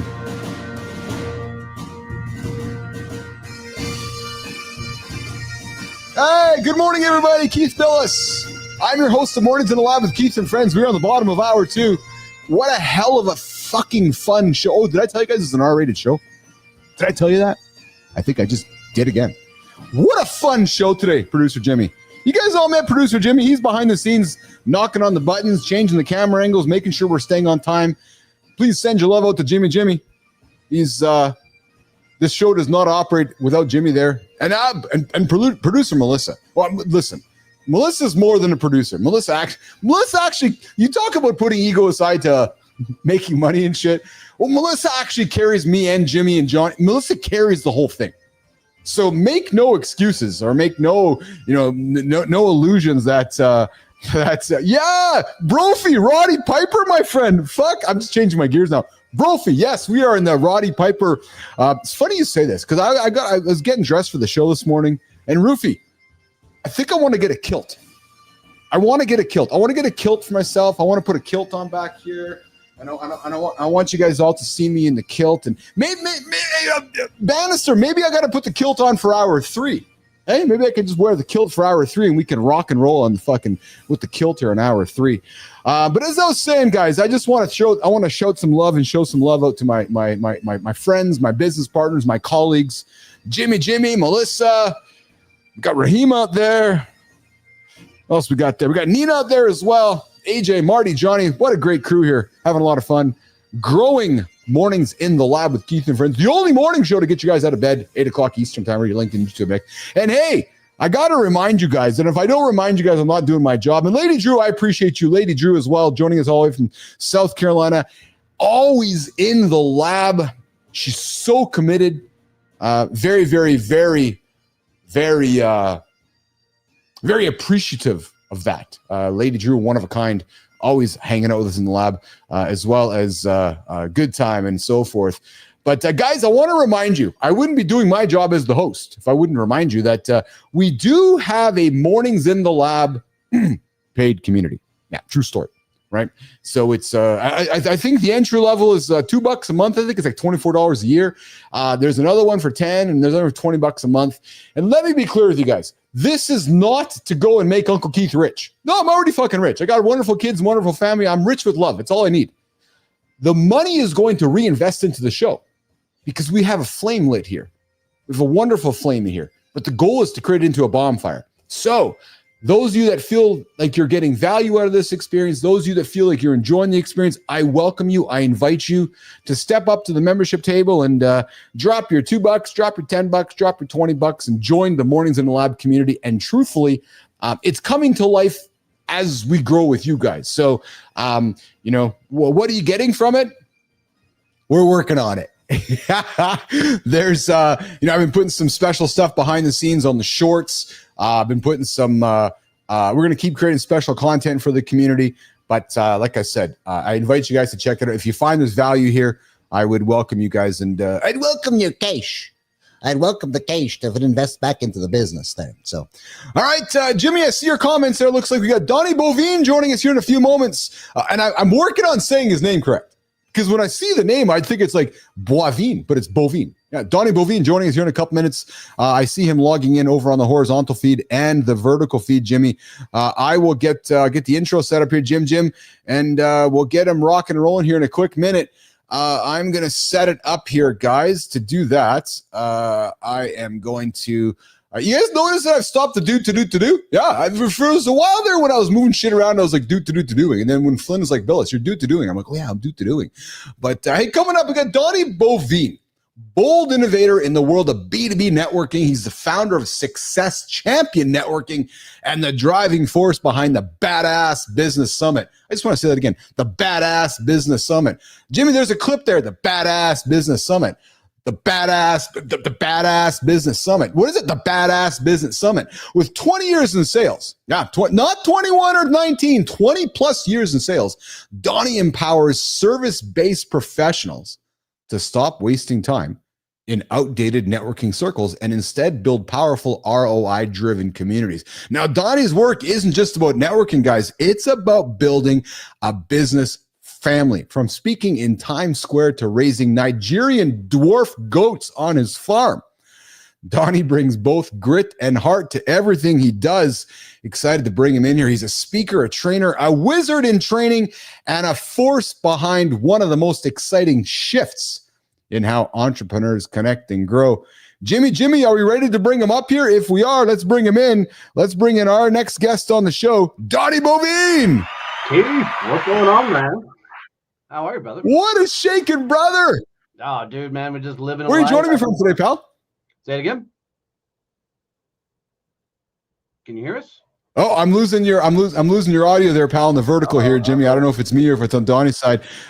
Sarcastic hole, I see you there, Ginger Jesus. I find value here. I'm glad I stumbled across this. I'm going to remain here, just being a sponge, sucking up positivity and motivation. I appreciate you, Sarcastic hole. You're awesome, man. Ginger Jesus joining us here. Donnie, I got you there now in the vertical. You were stuck there for a quick second there. So you got me now? Yeah, Jimmy, I see him stuck here on the vertical here on my side here. I'm not sure if it's, but I'm moving here too, so I'm not sure where that's happening here. Donnie, where are you joining us from today, brother? Man, I'm in Fort Worth, Texas. Great state of Texas. Sitting here on my farm, hanging out. Yeah, so Jimmy, let's we'll move Donnie off the screen here on the vertical here, and I got him stuck on him stuck on the vertical, Jimmy. I got no movement at all. Actually, I only see him on the horizontal here. So let's see if we can. And I got everything's working here, Jimmy, on my side everywhere. I'm seeing here. Let's see here. Let's bring him back up here. Let's try him again. Test. Hopefully this shit works. No, Jimmy, I don't see him working at all here, Jim. I don't see it at all actually coming up here, pal. So hey, you got we're working on bringing Donnie Boivin here into the lab here, guys. I'm just figuring out here why we're having some technical issues with that whole experience, because it seems to be giving us a little bit of grief here. So let's try it again here. Let's try it there. Do. All right, Donnie, where are you joining us from today, Donnie? Yeah, I see. Yeah, Jimmy, I think we're having some issues there, pal. For some reason, I'm not sure why. So you guys keep sorting that out on the back end there, if you don't mind, there, Jimmy. And I'm going to keep the show rocking and rolling here, guys. Why do 92%? Here's something for you guys. Why do 92% of people fail at their goals, and what to do instead? When I found this, I thought this was a ridiculously. Ridiculous headline. Let's get after it, guys. What if our obsession with goal setting is just sophisticated procrastination? Are we planning our lives instead of just living them? Is goal setting just procrastination with a productivity level, or are we so busy planning that we forget to execute? I've talked to a lot of guys that have ideas, but can't execute. And what if the best goals are the ones we never write down? Yeah, I see your comments there, Jimmy. I think it's happening over on the I think it's happening on Donnie's side, Jim. So what if the best goals are the ones we never write down? There's research evidence. Only 8% of people achieve their written goals. 8%. And people who write goals are 42% more likely to achieve them. Think about it, guys. And I'll tell you guys myself personally, when I started the show, I made it a point of coming on this show and getting in front of the microphone and making a statement to you guys. Why? To hold myself accountable. Why? So that I could state my goals in public and stand in front of them on a daily basis. So that was my whole purpose of stating my goals publicly. But research is showing that only 8% of people achieve their goals that are written down. Seems quite ridiculous, frankly. And then people who write their goals down are more than 42% likely to achieve them. And I'm going to offer this. I'm going to suspect that if you came and publicly stated your goal, you might even be 80 to 90% successful at achieving them. Successful entrepreneurs spend 70% time executing, 30% time planning is how it works. Jimmy, can you hear me, Jimmy? Just checking on audio with you there, Jim. Just making sure that we have some audio. Yep, good, awesome. Okay, cool. So, and these sources, guys, Dominican University and Harvard School, have come up with these actual stats. So I found this quite interesting, guys, is that, we're writing our goals down, but we're not executing on them. And I think that's quite common, right? It's like, yeah, I got a goal, but then we don't write it down and then we don't follow through with it. So maybe we want to consider more time working on executing instead of just thinking about the goals. It's funny. I was talking to a guy yesterday. He's like, yeah, I got an idea. I'm like, yeah, what are you going to do about it? He's like, actually nothing. I suspect that's much of us, right? We all have these ideas, but we can't pull through with it and follow through with it. Just saying, right? So, all right, we're working on bringing Donnie Boivin here in the lab. And Jimmy, I think what we'll do, Jim, is I'm going to get to the community corner segment, Jimmy, while we're working on Donnie. So we'll do that in real time here. And does that work for you, Jim? And that way we can maneuver and manipulate along the way. Perfect. I'm just shuffling some documents on my table, Jimmy. But here's what's going to happen, my friend. I'm going to get after this here, and I'm going to press a button over here. And it's going to sound like this. It's going to sound just like this. It's time for the community corner. It's time, Jimmy. It's time for the community corner, where we connect LinkedIn and Substack on Mornings in the Lab with Keith and friends. And here's the question to get you guys thinking. What if the next big breakthrough in your life comes from a small shift, a bold experiment, or even a good night's sleep? Oh, fuck, I had a great night's sleep last night. Let's dive into the stories sparking conversation right now. Jimmy, let's start off on Substack, brother. The 2-year experiment that could change your next 20.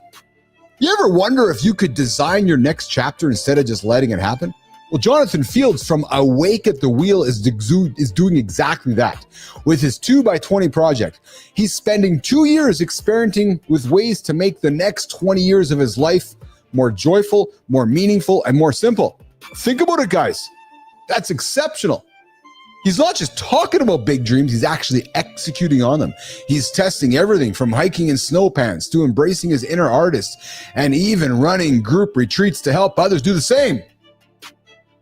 Yeah, Jonathan's big revelation. Wow. Life is better when you treat it like a series of experiments, not a checklist. So what's your next experiment going to be? You know what I like about this, Jim? Is that people struggle with, I need to have a niche. I need to talk about something. Well, this guy's like, yeah, I got a plan. I'm doing something different for the next 20 years. I'm going to try different things out. I love that. I love your mission, Jonathan Fields. Jonathan, come join the show and tell us all about it. I see you, Jimmy. All right. Number 2, Substack 1212. Yeah, 12 tiny shifts. 12 tiny shifts that instantly boost respect. Here's one for all the men who want to upgrade their presence without saying a word. Alex Mathers, no relation to Marshall, I'm thinking, from Untethered Man, shares 12 subtle behavior tweaks that make people respect you more. Think slowing down your speech, holding eye contact, and ending conversations every now and then. Now, guys, these aren't magic tricks, but small, confident moves that flip the script on how others see you. So, which one will you try first? Are you going to take up some more space? Or are you going to finally get comfortable with silence? Ask yourself that question.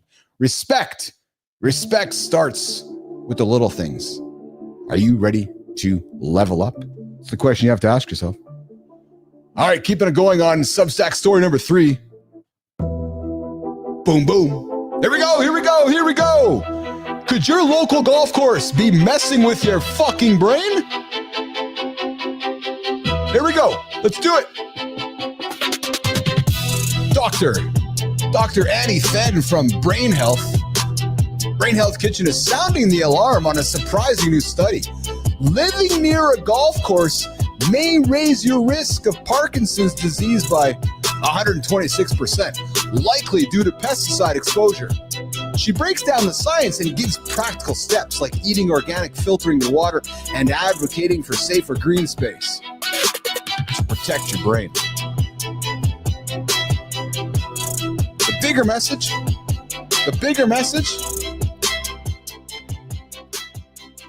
is this. Our environment shapes our health more than we realize. Would you change your habits if you knew your zip code could affect your brain? Ask yourself that. All right, let's keep it rolling, boys. Let's move over to LinkedIn.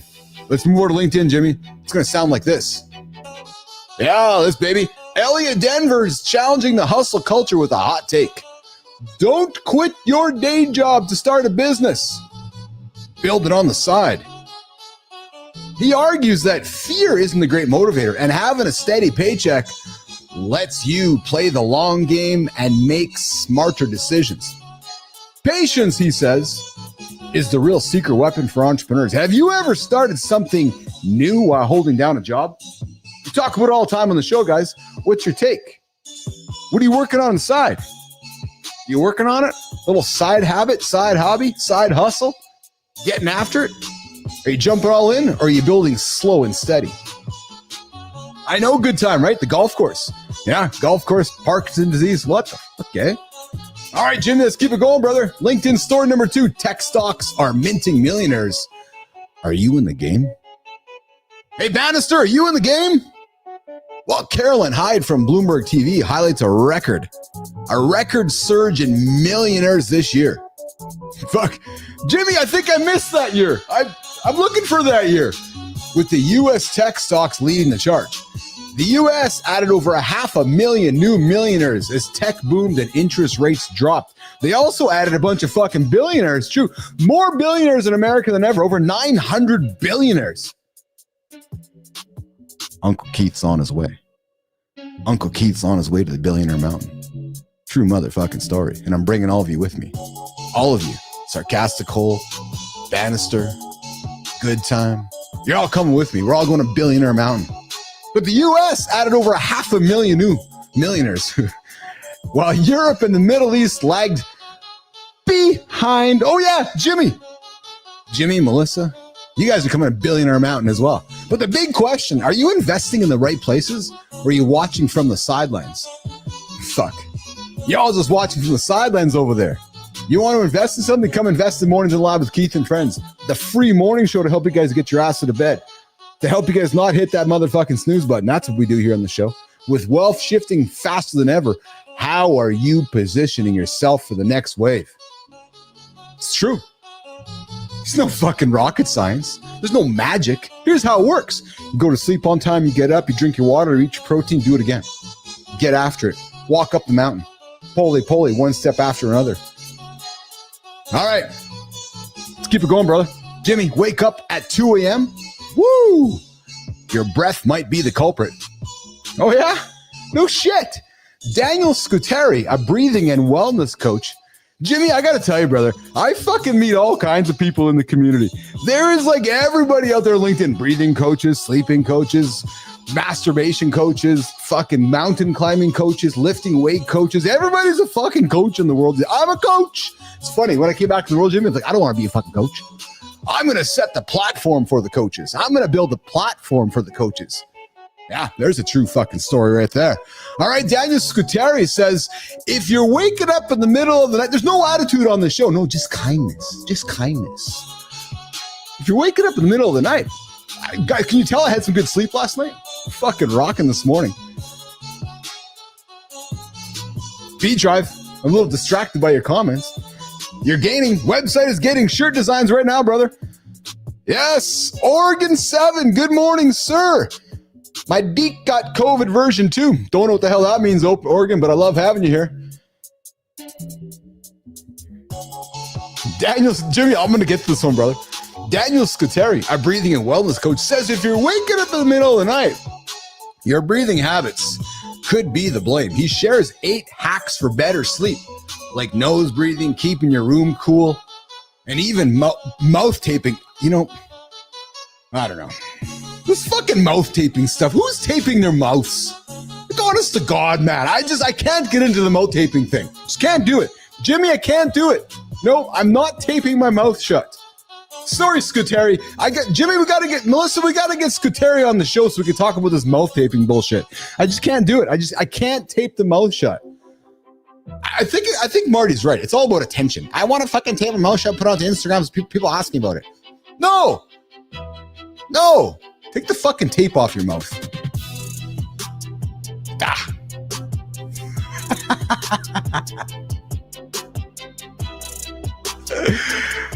Exactly, good time. Exactly. I'm with you, good time. Exactly. Yes, that's exactly right. Oh, man, I just had to get after that one. Let's do this. All right, that wraps up this part of the community corner. Which story hit home for you guys? You guys liking this segment? I'm enjoying this segment.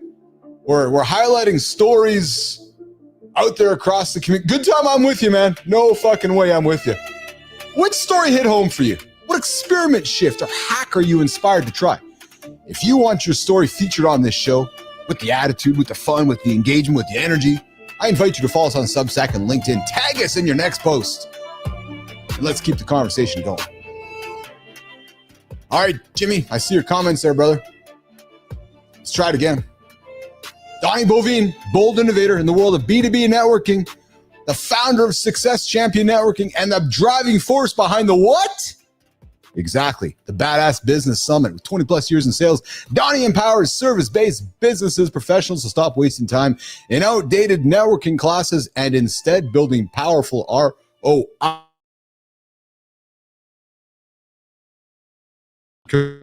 Let's try it again. Let's bring him up. Donnie Boivin joining me. Mornings in the lab with Keith and friends. Hey, what's up, brother? Hopefully you can hear me this time. Yes! Fuck yes. And dude, I promise you, nobody's taping my fucking mouth shut unless they kidnap me and I'm in the back of a fucking van somewhere. So we ain't doing that mouth taping shit. And we're done with the show because Donnie dropped the best bomb ever. I agree with Donnie. Yeah. We celebrated Donnie a couple weeks back in the community corner. We're having him here today to get to know Donnie a little bit, and we're going to hand him the light and we're going to celebrate it forward here and keep celebrating on the creator spotlight. We got Oregon coming in with my friends sleep. There are 7 Titanics simultaneously beating their foghorn. Yeah. And yeah, I'm with you, Boivin. I can't get over the mouth taping stuff. I got him suspecting, though, we live in a world where, and Marty said it earlier on the show, man, attention is a drug. Yeah. So, you put some tape over your mouth, you make a fucking Instagram post or a TikTok reel, it goes viral. Next thing you know, everybody's like, I got some tape in my mouth. You do the stupid Hormozy fucking, nose freaking tape. It's all to get attention. Yes. That's what 90% of the shit is. Yes. So, hey, guys, what do Nigerian dwarf goats Times Square? Oh, Jimmy, he's got to get out of here by 9 o'clock. Well, too fucking bad. Boivin, you're on my show. You're not leaving at 9 o'clock. So, what do Nigerian dwarf goats, Times Square stages, and a badass summit have in common? Well, one man. And he's about to blow up everything you thought you knew about networking.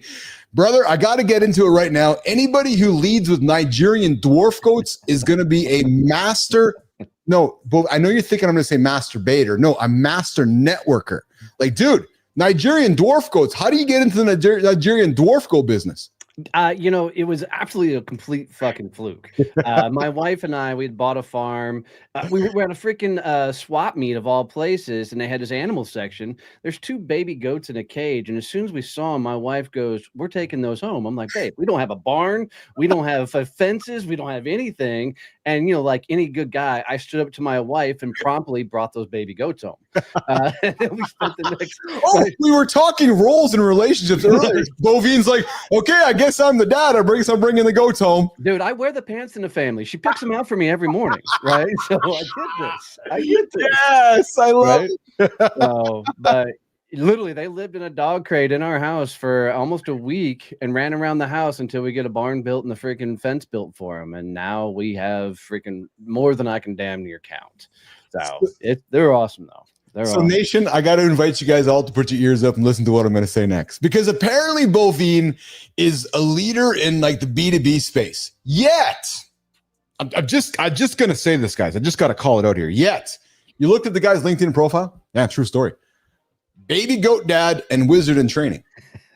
So he's like, yeah, I'm the baby goat dad and the wizard in training. Yet, I'm the trustworthy soul of B2B business. Like Boivin, like, dude, man, you got it all figured out. Anybody who can't figure out LinkedIn should come talk to you. I don't have anything figured out. That's the one trick to life. As soon as you think you got something figured out, you're fucked. And I love explaining wizard in training, right? So for me, knowledge is all the things you read, you see, you learn. Yes. Wisdom is all the shit you get after you apply that knowledge, fuck everything up, and figure out how to make it work for you. Yeah. So a wizard is a person with a ton of wisdom. Yes. Right. So I'm striving to get there. So that's where wizard and training came up with. And I have Harry Potter tattoos on my arm and shit. So I'm into the fantasy geek out world. So it's a good time. But yeah, everybody should be a wizard in training. Donnie, do you have a tattoo in your ass too? Not yet, but we're working on it. I thought about getting the 2 M's. So it says, wow, mom, if I did cartwheels, one on each ass cheek. Come on, brother. I got you. Donnie, what's the biggest myth about networking that drives you nuts? Before you answer that, as I was looking at your profile, and we celebrated you in the community corner last week, like, dude, you are a master networker. So then what's the biggest myth like actually drives you crazy about networking? Well, if everybody looks at where networking's been taught over the years, it's been taught by transactional people. It's been taught by financial advisors, realtors, mortgage bankers. Nothing wrong with those people.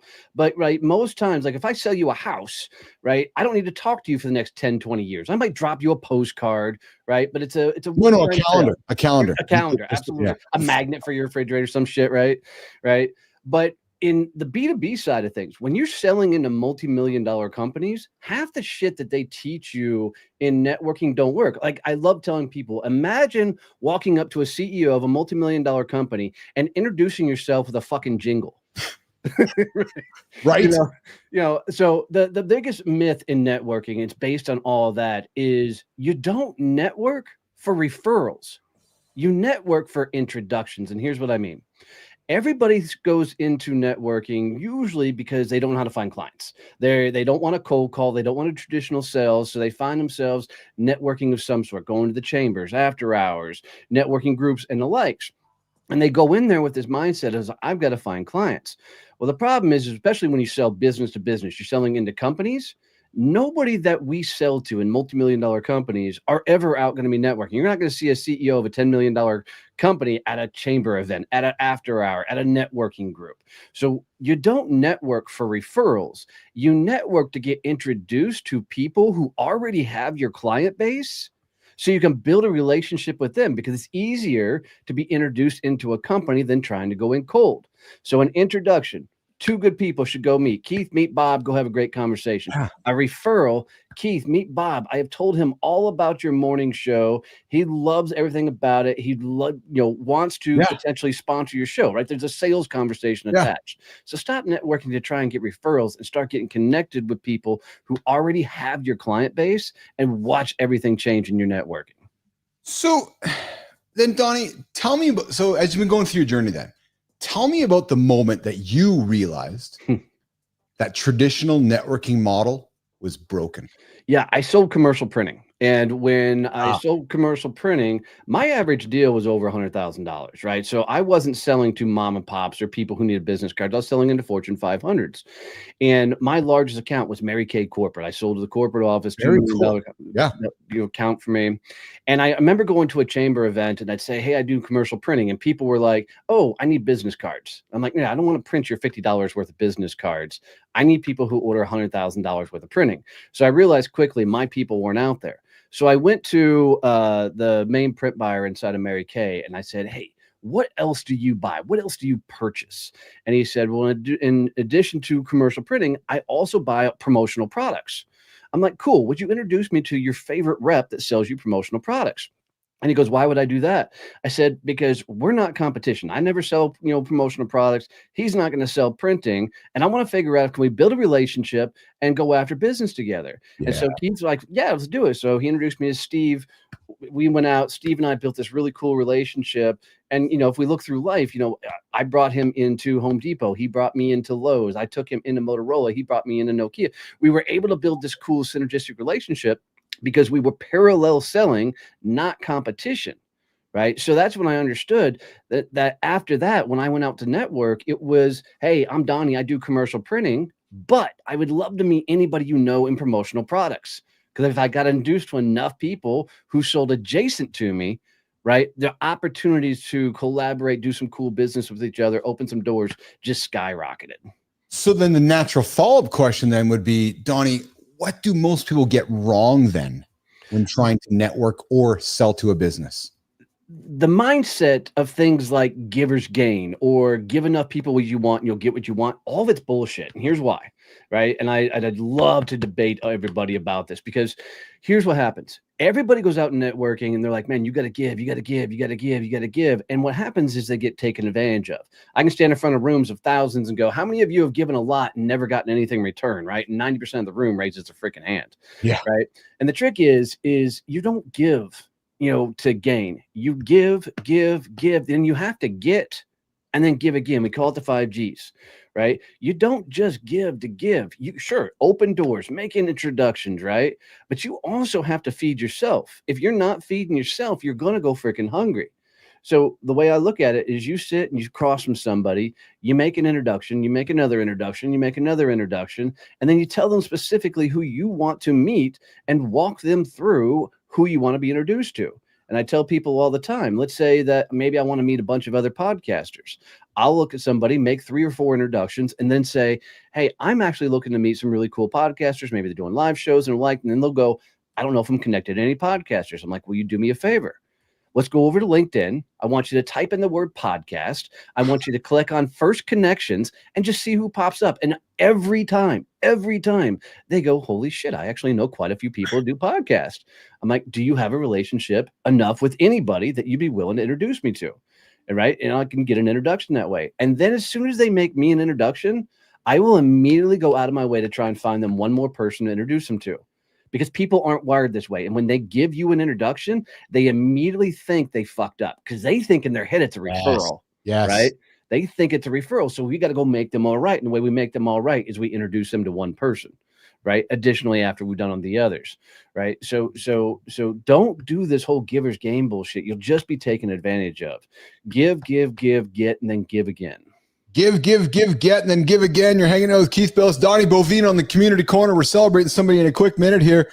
Donnie, got to do some quick hitters with you, brother. We're going to celebrate the creator, then we're going to get you out of here. Okay, pal? Cool. Let's do this. Favorite Harry Potter character? It's always going to be Harry Potter, followed very quickly by Malfoy. Dude, I always thought I was going to be a freaking, good guy in the space, but I'm 100% a Slytherin. Yes, I'm sorry. Goat names. Any standouts? Razzle Dazzle, Tinkle, Tonks. We got so many. Fawn, Bambi. We have a ridiculous amount of them. Most ridiculous networking advice you've ever heard, Donnie Boivin? Only comment on celebrities' post on LinkedIn. Oh my God, actually. Morning routine, chaos or structure?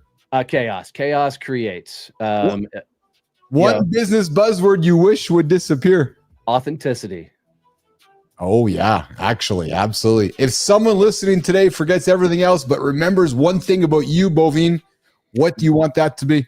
The greatest scene in the Rocky movies is not when he's on top of the freaking stairs throwing his arm up. It's not when he's knocking people out. It's actually in one of the Rocky scenes when Adrian's laying in a bed. She's in a common, right? she's sitting there in a coma. Rocky's sitting next to her, about ready to throw in the towel, about ready to quit. She's going to call it over. And Adrian starts to wake up, and Rocky's trying to tell her, look, I'm not going to fight. I'm not going to do this. I'm not going to win. And Adrian looks at him and says, I want you to do one thing. And Rocky's like, what's that? And she says, win. That's all I want people to do. Go fucking win. Be the champion of your success. Nobody else is going to fucking do this shit for you. Wake up every day. You know you're going to get punched in the face, because the only people that find success in this world are assholes who are too dumb to throw in the fucking towel, right? So go get punched in the face, try new shit, break new things, explore. And if you're not fucking messing around with AI right now, you're fucked. Dropping truths with Donnie Boivin here on Mornings in the Lab with Keith and Friends. Jimmy, we're going to drop that picture in a quick second, but before we do that, boys, you know that one guy who shows up calm in a crisis, cracks a joke when you need it, and actually gets stuff done? Well, he's not flashy, he's just real. And people trust him because of it. This guy doesn't talk about leadership, baby. No, he lives it while the rest of the world scrolls past maintenance teams at facility staff. He decided to put them front and center, not by preaching, but by listening. He built the LinkedIn show that gives facility managers a voice. He writes with heart, sharing devotion, childhood priorities, and childhood memories, and the kind of pain most people won't touch. He's known for showing up in rowback polos, fixing problems that aren't his, and keeping his word when others ghost. Oh, and if something leaks, flickers, floods, or explodes, he's already got a plan. Nation, Donnie Boivin, myself, Keith Bellis, Mornings in the Lab with Keith and Friends, ridiculously excited to introduce you to Paul McCarthy, the aspirin for facility managers, headaches, and the force behind Facilities First on LinkedIn. What started as a few honest posts has turned into something bigger, a platform, a movement, and a space for the people who keep everything running to finally be seen. If you want to see what quiet, consistent human leadership looks like, I invite you to follow Paul. Not because he needs a spotlight, but because he uses it to shine on everyone else. Donnie, I'm a fan of Paul. You're a fan of Paul. I know you got to rock and roll before you do go ball. Why are we celebrating him today, my brother? Dude, you will never meet a more genuine, honest, loving dude on the fucking planet. That guy has got a hell of a story. I encourage you to go read some of his posts. Hear him talk about his sons in particular. Just a genuine good motherfucker. I love it. I love it. Donnie Boivin joining us today. I appreciate you, my brother. I know you got to rock and roll. Paul, here's how it works, pal. Donnie's celebrating you. I gave the light to Donnie. Donnie's handing the light to you. And Paul, would love to have you in the lab. Would love to have you here so you can take the light from Donnie and celebrate it somewhere in your world so we can keep moving and paying this experience forward of celebrating positivity, inspiring men around the planet. Boivin, I appreciate you. I respect you. I have a lot of admiration for you, and I'm glad we're connected. I'm looking forward to grabbing coffee later today, brother. And my honor, brother. And guys, do me a really quick favor. If you got any value out of this segment or any of Keith's shows, take a fucking screenshot wherever you're watching it. Post that out on social media. Tag me in it. Tag Keith in it. And I promise if I see the tag, I will come give you some love. Building an audience is one of the toughest fucking things in the world. So giving fucking this promotion out to Keith is like giving him a virtual hugs. Love you, mean it, guys. See ya. Bye. I appreciate you, Boivin. All right, Bovin's out of here, Jimmy. Let's get him out of here. Jimmy, let's put that photo up while he leaves. We didn't get a chance to throw it up there, but let's just do it. Let's have a look at it. Ah, there we go. We got Boivin laughing behind. There he is. Yes. I love you, Boivin. Take care, brother. All right, Donnie's going to get out of here, guys. Wow, what a fun show here today, man. What a fun freaking show. See, I got some comments coming up here in the feeds here. Bernard's coming. We were talking tattoos earlier, guys. We're starting to wrap it up here. We got one more creator to get out of here before we leave here today. But we got Bernard coming in with the tattoo conversation. And Bernard, the comment was this.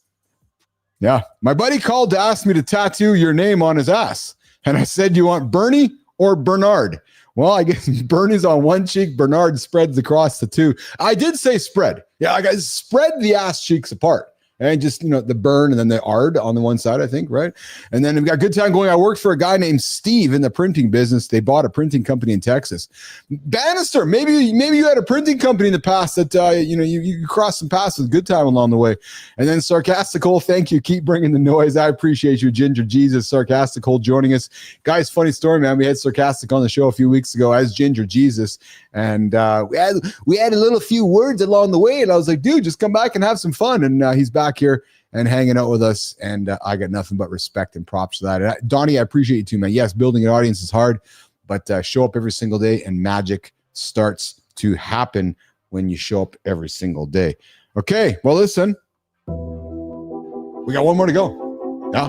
You ever wonder how the internet is louder than ever? No, not because Uncle Keith is on it, talking in the microphone nonstop. Everyone's posting, everyone's performing, but almost no one is actually connecting. While most are optimizing content for clicks, one creator is doing something radically different.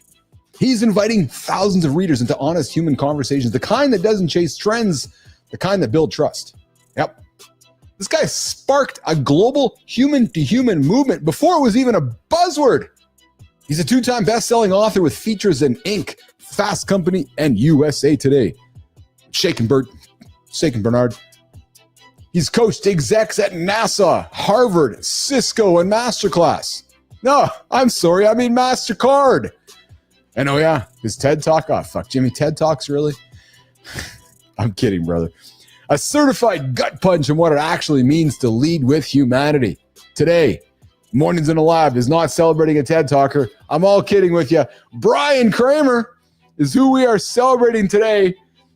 And Brian, we lead with love, we lead with humor, we jest with humor, so everything I said is all about jest. Kramer has a Substack called Being Human.